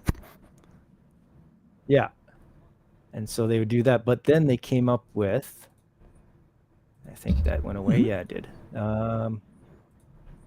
There is the animated show they came up with in the 90s. Where is it here? Oops. There we go. Just a little bit of here, a little bit of there, and a little bit of there.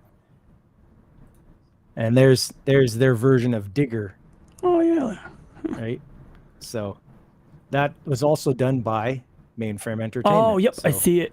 There was a lot of CGI work coming out of Vancouver in the 90s. And I think before someone mentioned that that CGI almost is like, could argue, people perceive it as being less creative, and I would say sometimes it is less creative, because you start with your initial drawing and you can essentially digitally tween it, meaning that you get all of the motion without any cost, without any extra effort of drawing extra frames, whereas conventional animation, you'll draw your guy or your stick figure or your person, you'll draw what they call like keyframes, and the keyframes are not the same as the actual motion. So a keyframe will be like, you got your whoops, that's not the right tool. Yeah, so your keyframe will be like stick figure standing here like this would be like one keyframe. And so my goal is I want to make one of the arms move. Let's say the right arm move down. So when I draw the next keyframe of that arm that was previously here will now be here, or maybe here, let's say. And then some poor fella has to call the tweeners. They are the poor fellas who have to do the hard work of now redrawing the extra, whatever it takes. Obviously, I'm not a cartoonist, but you get the idea. And, that's something that, the digital media or, using CG or CGI, computer-generated imagery, prevents you from having to do. But I can respect those who can extend upon that, who can leverage the new technology to, bring it to a new level. It's when you get Family Guy and stuff like that. It's like, now they can just churn it out of a factory in the Philippines and at slave wages, and luckily the people hopefully aren't working super hard, right? I hope they're not. But on the other hand, Reboot, they were like trying to do what Toy Story did, and that was kind of cool. I think so, and it's notable as being the first all CGI show or animated half-hour TV show. So that's I the can see fame that. there, being the first. And So, it would be oh, and Godzilla nice says, for-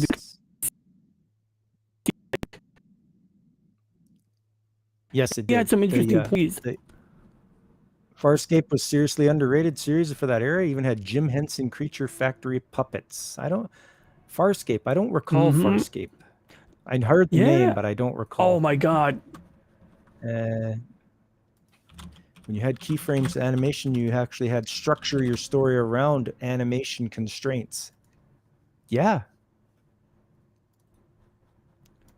So a noteworthy character in Farscape would be the pilot, and so he's this giant, like, crustacean-looking dude, and you got, like, you know, a Muppet here. This is Argo. You got this guy with like a Muppet-like face, but he's clearly a prosthetic makeup guy. Getting back Yeah. to where's my search here, but this guy here is the pilot of the ship. He's got like 6 arms, and so I think they did a beautiful job using Muppets basically to give you these, you know, alien life forms, whereas, you know, in Star Trek you always had like what, an extra nostril. Eventually it started getting like old. I'm a lifelong Trekkie, and even I was getting tired of the, you know, new nostril of the week character, as I would call it. You know, every week, you know, you'd have like the Bajorans would have ridges on their nose. Then on Voyager, you'd be watching a Voyager episode while, you know, DS9's running alongside Voyager, and you'd see like a guy with a nostril over here one week, and another week they just add like an extra piece of flesh over here, but they looked human. Yeah. Yeah, So, yeah. that was right. And Farscape was very watchable. I mean, more than watchable. It was a fine series. It ended a little prematurely, so they had to come out from. They did luckily get the funding to release a movie called, I think it was Peacekeeper Wars. But yeah, I enjoyed it tremendously. Okay, sounds like something to look into. Look into some Farscape. Sounds like a good idea. Mm-hmm.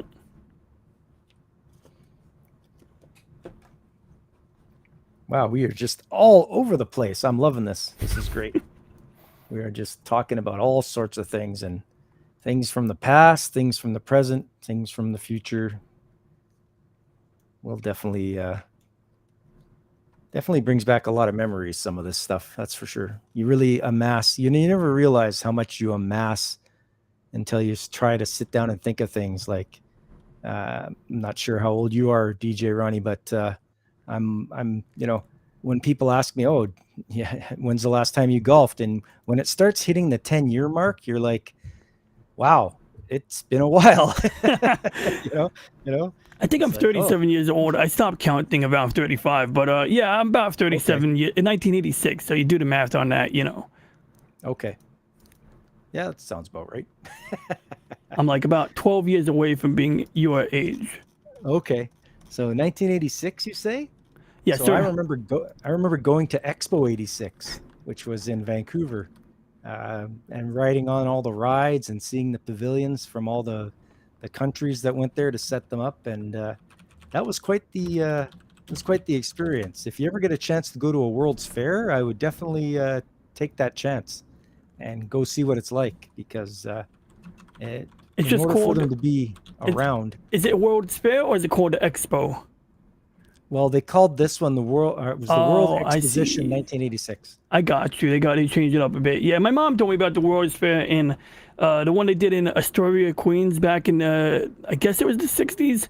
And Yeah, 65, 64, 65. That Mhm. one. Yeah, the one with the big metal globe, I think, and Nice. you know, for Men in Black, and basically they all were excited because they had a set of phone booths with touch tone on them back in the era of, you know, rotary, and so it was a big deal for all the kids to be like, you know, they all had to call their parents. They had to pop in the nickel or whatever and be like, "Hey, Mom, I'm calling you from this weird phone that has buttons instead of rotary on it."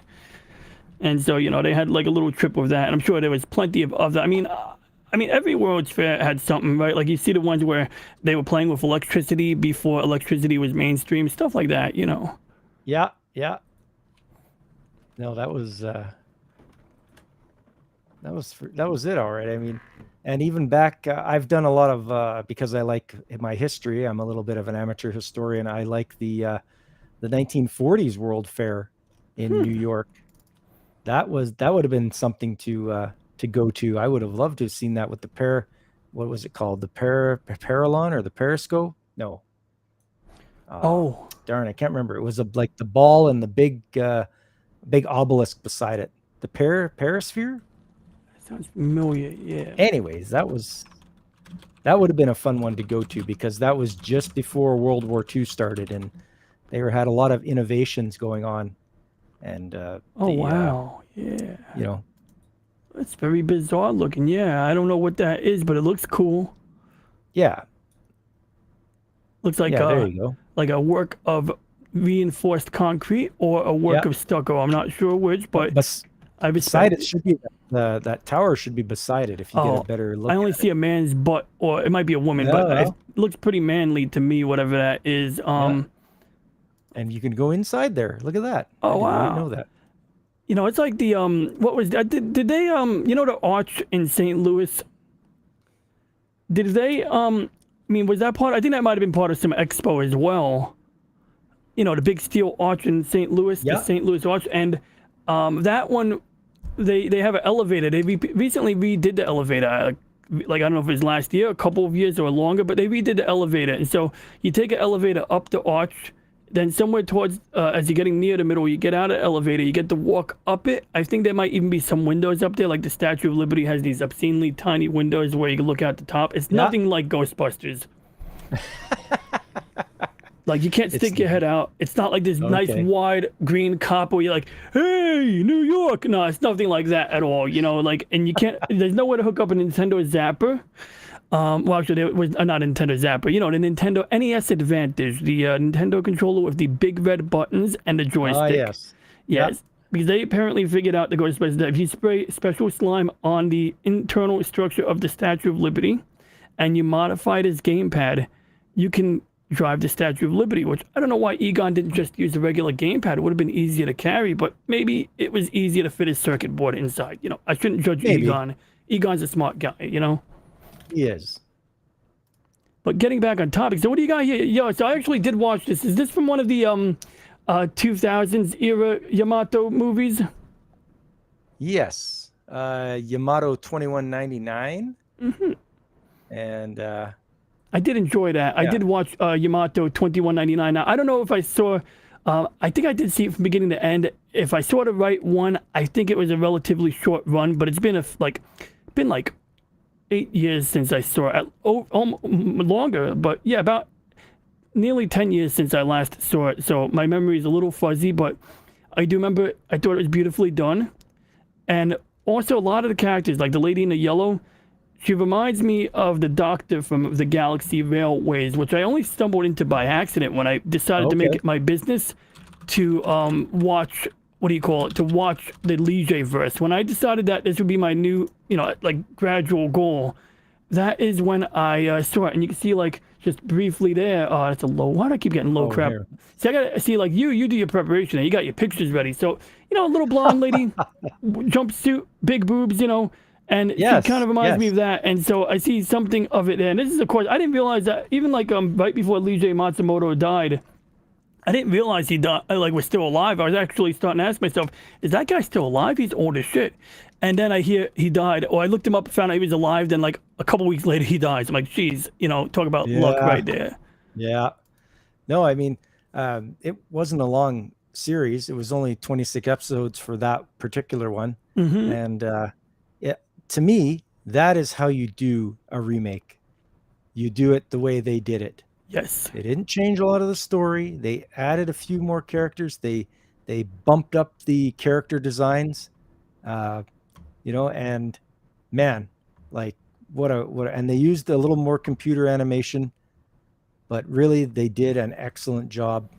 And I say to everyone, if you haven't watched Yamato 2199, you're doing yourself a disservice to not watch it. Yes, agreed. You know, and I see a lot of, you know, Matsumoto mindset ideas pervades both, you know, most of the series I see actually, like, you know, he seems to love battleship guns and battleship style turret guns on trains.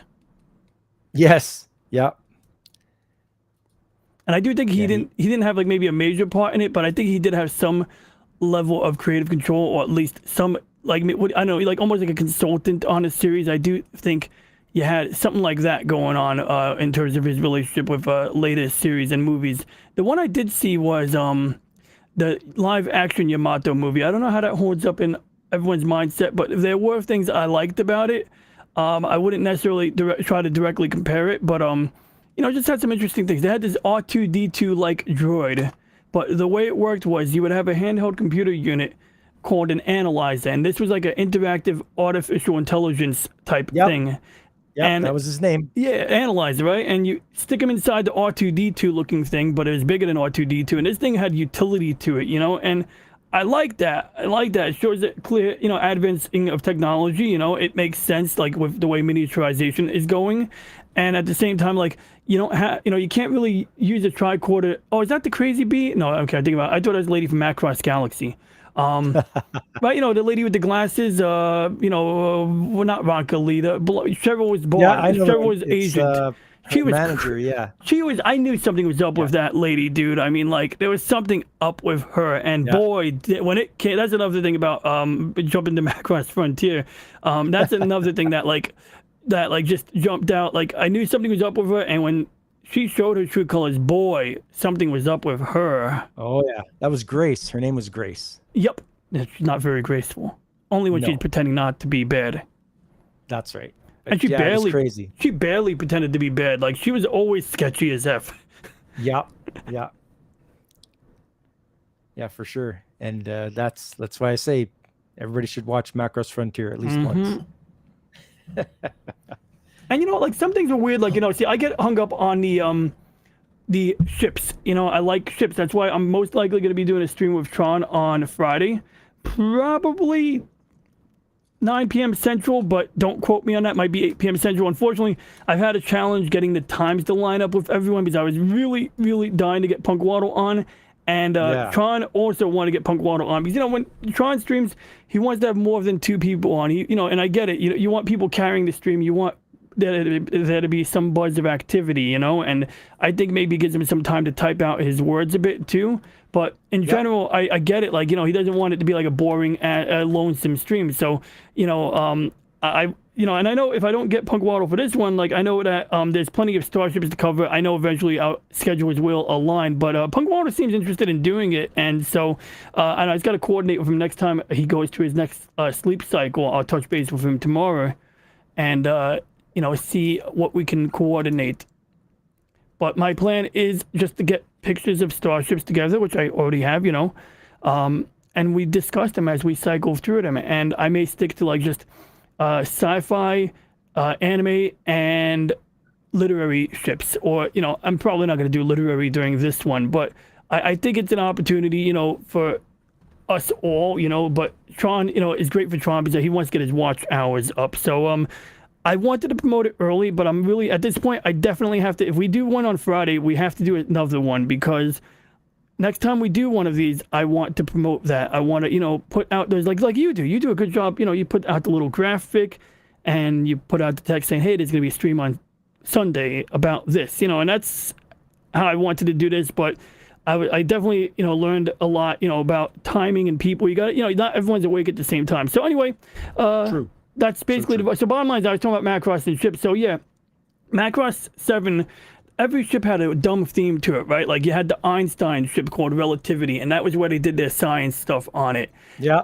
And you had the Hollywood ship, which I think might have been the Hollywood ship. I forgot what it was called, but same thing. And each one of these ships could house a large population of people. Each one had an artificial biome in there, not just, decks. And it makes sense. Like if you watch Independence Day Resurgence, the ship has water in there. And at first I thought it was absurd, but my friend's like, no, if you're an alien, if you're going to spend 100 years on a ship or hundreds of years on a ship, you're going to want to make it like your planet. And so if you live on a watery marshland and you want some, and I think, okay, fair enough. And that's something that Macross 7 got right. But the funny ships, like I enjoyed it, like, but they're driving cars between the ships. So it's like, what's going on here? It's like, okay, they got like some kind of magical force field road that connects it like to the existing highway systems, but once again, suspension of disbelief, and we get to Macross Frontier, and now they switch to island types. I think if I'm mixing up, I might be mixing up, you tell me if I'm mixing up Macross Frontier with Macross Delta, which one came out first? or later? Frontier came out before Delta. Okay, so yeah, that part I would confuse myself now. But I remember on one of them, you had a much larger. Let's see here. I'm gonna look it up real quick for my own reference. So you had the city ship.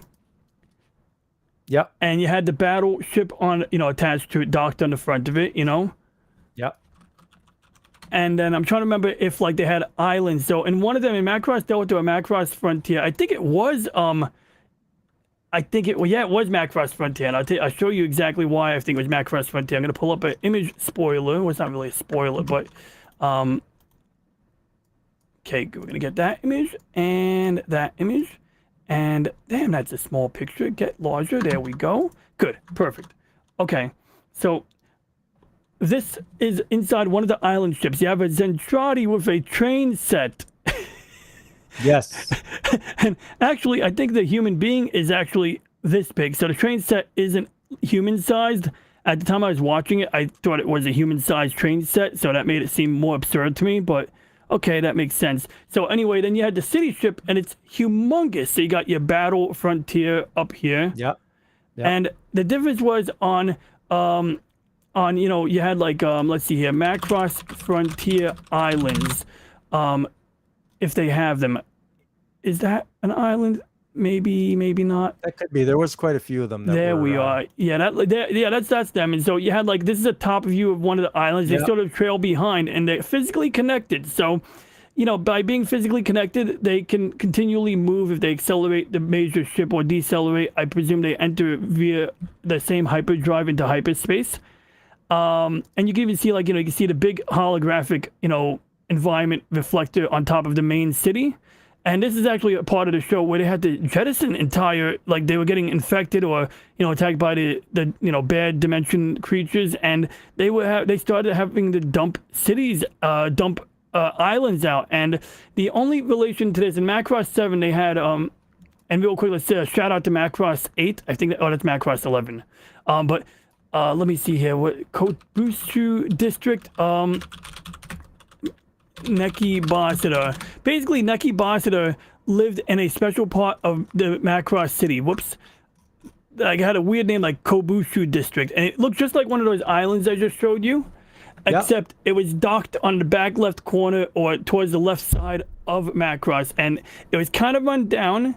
Once again, it's another one of those suspend your disbelief where it's like, why is there like a rundown section? Why do they have brick buildings that are run down like I'm in the wrong part of the Bronx here? Like, what's going on? It's a spaceship. Isn't it supposed to be a tightly controlled ecosystem? Aren't there people whose sole purpose is to manage that crap, Exactly. And I just guess that maybe they kept it like that because they wanted a natural biome for the mosquitoes to live or something like that, to create an ecosystem. Like I said, difficult to suspend disbelief. Bottom line is, that's something that Macross Frontier, I think, did better, even though I don't like the islands as much. They actually make more sense. Yep, for sure. It's something about fantasizing about the Rainbow Road or Milky Road. They called it the Milky Road, as in I think the Milky Way.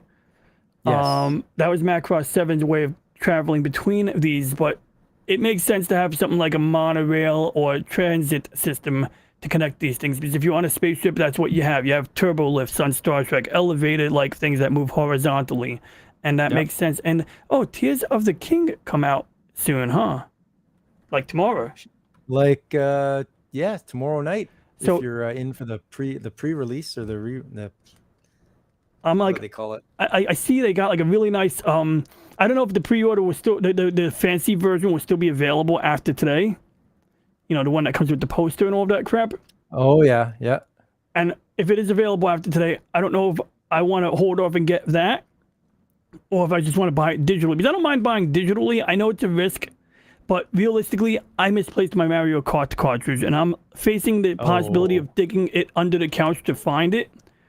Yeah. So it's like, and I don't want to buy the game for like $80 or whatever, $60, So I I'll buy cartridges when I want a game, on a discount. You get it as an open box item or, like a used game. And when I get digital games, only thing I haven't done yet, but I got to start doing is backing up I got to determine, one, can I back up my Nintendo Switch SD card, micro SD card?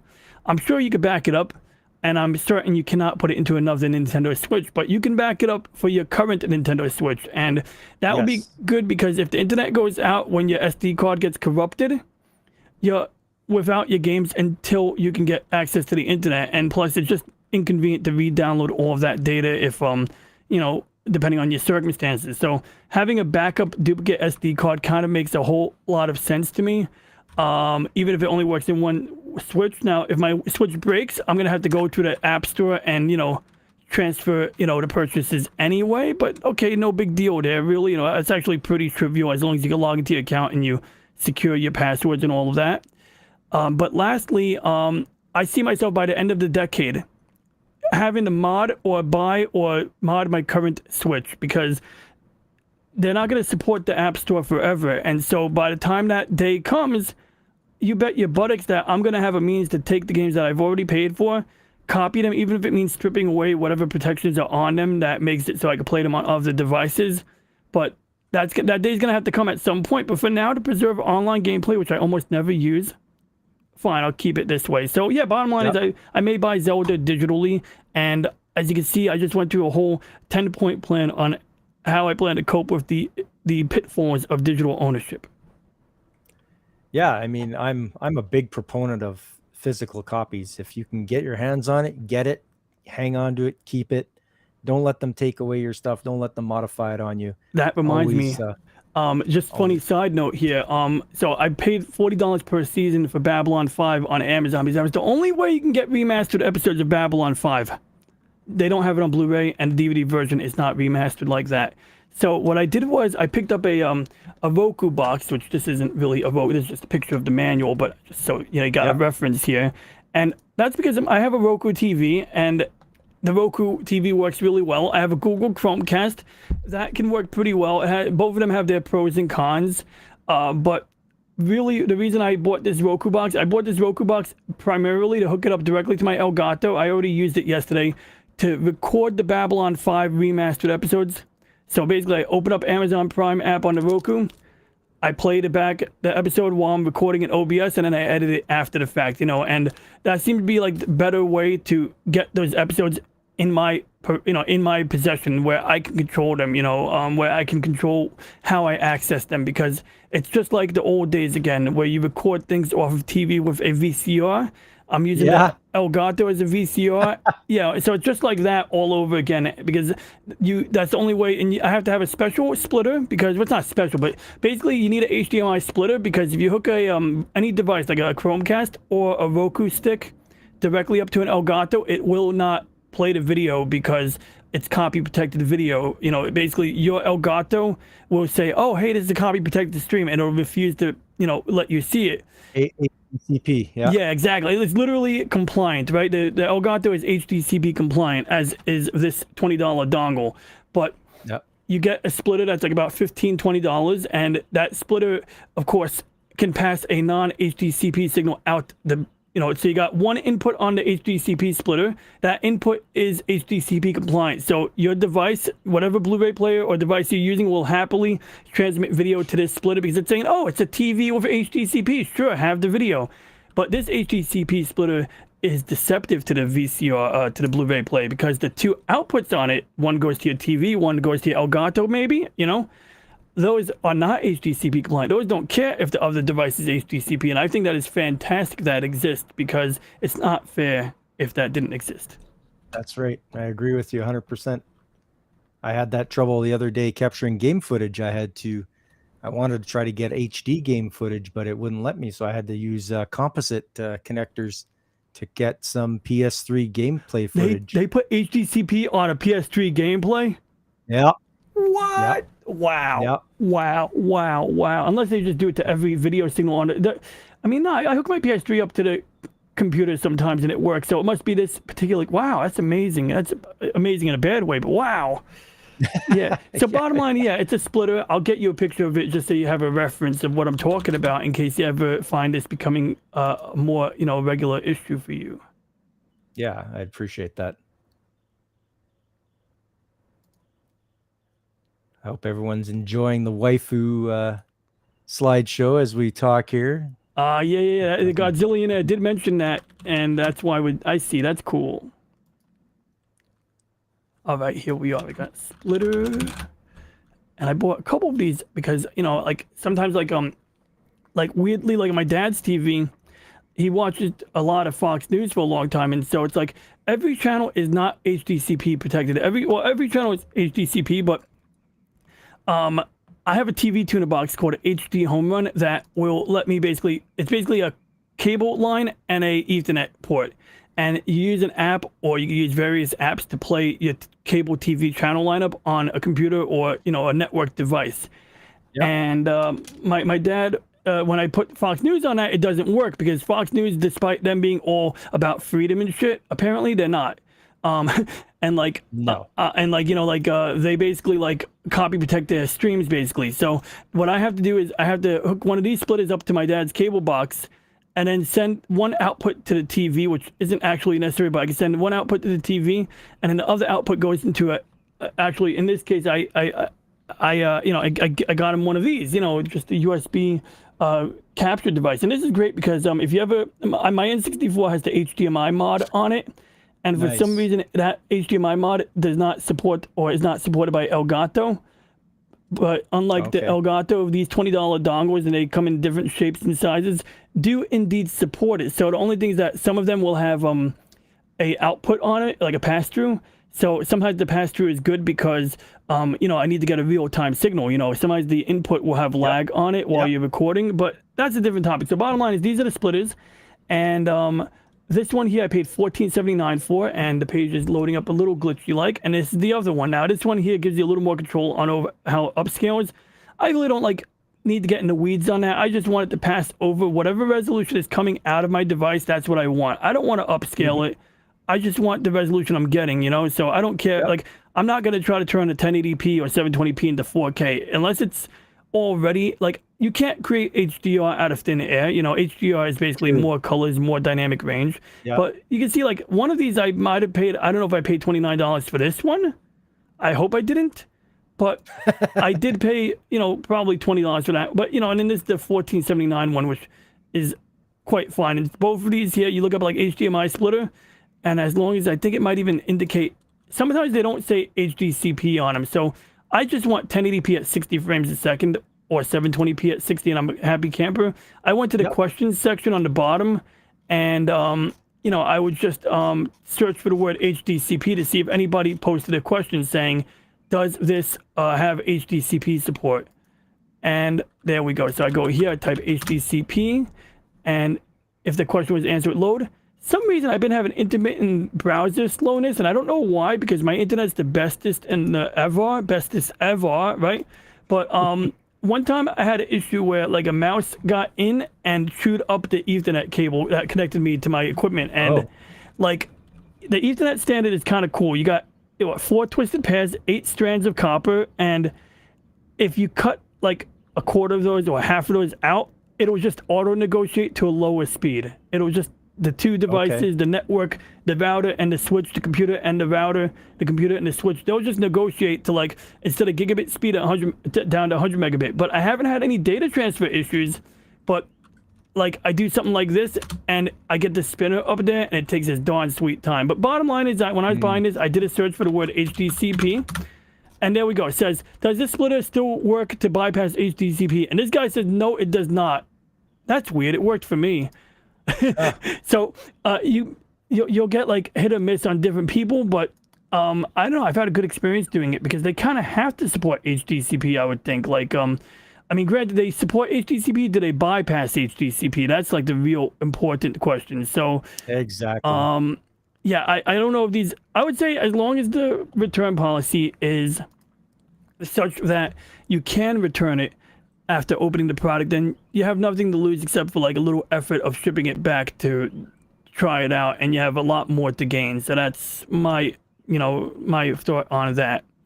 Rocket Lee and Cheryl. Yes, they are having a good old time. They might even be on a real beach. Might even. That was when they had a Macross 7 episode where they were on the resort. Maytel, which interesting thing about Maytel, not really interesting, but I was watching some like pedantic anime review video, and apparently, the L sound and the R sounds are sort of like the same in Japan or something like that. And that's sort of why you got English and stuff like that. Right. And so Maytel, I remember when I was a kid, my parents would always remember Maytel's name as Matara, which sounds vaguely like Mothra. And then we're watching this on Sci-Fi Channel during Anime Week, which I couldn't find the clip, unfortunately, of that. But maybe one day I'll repost a video and I'll tag you or send you a link to it of that funny lady in the funny jumpsuit. But anyway, they pronounce her name as Maytel. And then I'm watching this pedantic review, and the guy's explaining the whole L sound, R sound thing, and how her name is, in fact, it should actually be Mater. I'm like, I'm not going to say it like that. I don't care. It just doesn't roll off the tongue like Maytel. And it doesn't sound pretty. Like Maytel, I'm thinking about girls' toys, Barbie, you know, like, okay, she looks like a Barbie doll. But Yeah. I'm not going to call her Mater. Although, I mean, sure, yeah, we would all like to be mating with her. But anyway, jokes aside, Oh, if you say that Maytel, like with the R sound, if I was Japanese, I could do it. But when they say her name on the show, you do hear a bit of like a Mayteller.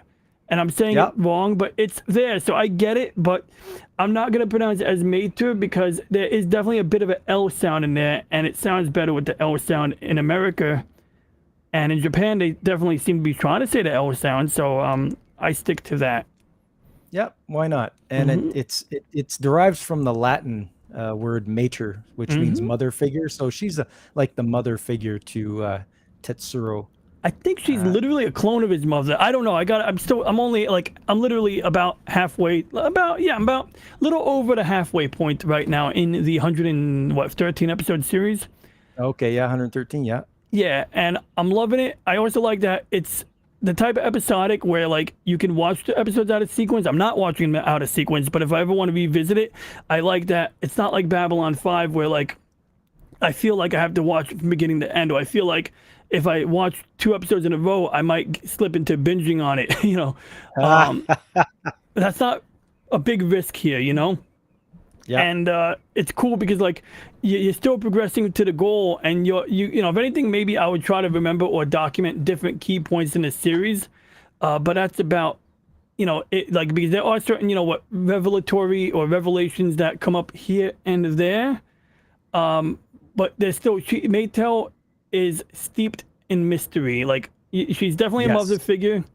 You know, when Tetsuro has his fever dreams, or he's like sleeping, sometimes like in certain dramatic sequences, he'll be dreaming about his mother, and he'll roll over and like, you know, like embrace Maytel, like he would embrace his mother, you know, and there's something there.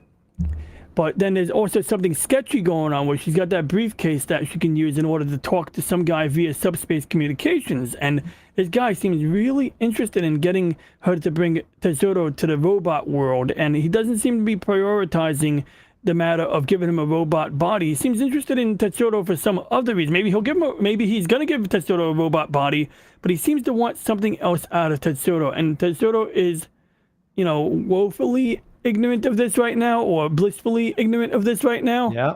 Although it probably would serve him better to be aware of this. And she's contented. I mean, not content. It's contentious for her. You know, whatever the word is, because he's growing on her. He's not just another, you know, another slum dog to bring to the meat grinder, like the robot meat grinder. You know, they got a connection, and she sees he's an upstanding young man, a young man who's learning and respectful and loving and compassionate, yet smart, not naive, you know, like he will use that space gun, but at the same time, like he will hesitate, and sometimes his hesitation will prove to be the correct course of action. And so she's seeing that, and she's like, like 3 times in the past like week, I've watched episodes, probably 10 episodes over the week. She's talking to this guy over the subspace communicator, whatever it is, and she's like, hey, look, can we like maybe like not do the sketchy thing we're planning on doing to Tetsuro? And he's like, look, Maytel, for the last time, you know.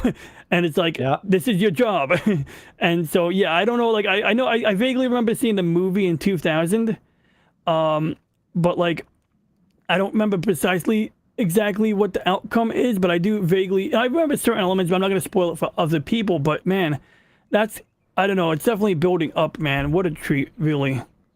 Yep, it'll be good. You're really gonna love it. It's a really a look in on humanity and whether you're willing to lose your humanity to live forever, or whether Yeah. you're going to decide to die a natural death, but at least you can feel things like emotions and such. Mm-hmm. I think it's a good show for everyone to have a look at. It reminds me, But I saw a beautiful episode where he meets a wooden robot. They land on a planet where it's always autumn, and this wooden robot boards the train, and he's a very nice guy. Like, he's got like a wooden exterior, and he explains, oh, we have a lot of wood on this planet, so, every robot has a wooden exterior, and that's what he has. And then he's like an artist, too. So he explains that this type of wood, if you polish it, it gets stronger and stronger. And so his exterior is made of this same wood, but this planet also has these electric mushrooms. So one of the electric mushrooms falls into the window, and he tells Tetsuo, no, don't touch it. So he picks it up. He's made of wood. He throws it out the window. He says, oh, that was close, man. Those mushrooms are dangerous. But then one of them gets stuck in the locomotive. And it turns out there's like a special energy in the locomotive that, even though the guy's made of wood, when this energy touches his wooden exterior, it sets him on fire. And basically, like, when the fire burns his wood away, he's just left with this internal brain case, right? Just a metal box with his brain and a speaker.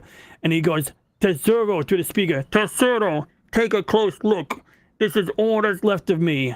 And it was just like, I don't know, that one resonated with me, like, especially with the whole, this is what you're going to become. This is what you lose your humanity. You get your immortality, but you become this brain in a box when you do this. So that's all I just wanted to add to what you were saying. But yeah, what were you going to say? Were you saying something else? Mm-hmm. Well, I was saying, well, we should probably wrap her up now. We're going for 4 hours. Yeah, this is a long stream for you, man. I got work tomorrow. Oh boy, That's the important thing. Today's my Saturday, man. Oh, good for you. Yeah, I got the 4-day weekend, bro. But yeah, no, I'm glad I could drop in. 4 days. I'm really glad I could drop in. Yeah, well, you work the 3 12 hours, or I work like 3 12 and a half, 2 12 and a half is in one 13-hour shift, and then that gets me to my 36 40 hours. But like, it's fine. It's sedentary, which is a double-edged sword. I miss walking around in retail, but on the other hand, I like getting paid more than I got in retail, and that's all good. I'm a city worker, so I'm stealing from the coffers, not directly, but as a city worker, taxation is theft. But that's a whole other moral quandary that I have to cope with when I sleep at night. That's right. And I really do. Like, I feel I do, But no, it's been a blast. And once again, pop culture mechanic. Enjoy your birthday. I hope you enjoy your Mother's Day dinner with your mother. Thanks, DJ. And all that jazz. Thanks, man. I appreciate you coming by. Oh, it's no always doubt. nice to chat with you. And Mr. Godzillionaire, it was good interacting with you too. I'm looking up like he's up there. It's good interacting with you, Godzilla. Good old Godzillionaire. And yeah, everybody that stopped by, like Jake D and Nico and Whoopa Troopa. It's nice having you on. Blaine stopped by. It was nice chatting with him. Ronan66 was here. And who else? Who else stopped by? Nerdporeal Lifeform, he stopped by. It was nice to chat with him. And Dragon Ruse, having Dragon Ruse stop by was pretty fun. Brandon, the anime guy. Hope your back feels better there, Brandon. Yeah, and anyone else that happened to be lurking. I think I even saw Angry Canadian stop in. It's always nice he's on the mend as well. So. Oh, good. I'm glad. Is he out yet?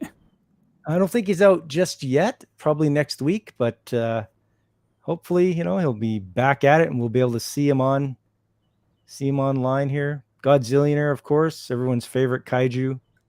Alex Moore, the working man. He always working his night shifts.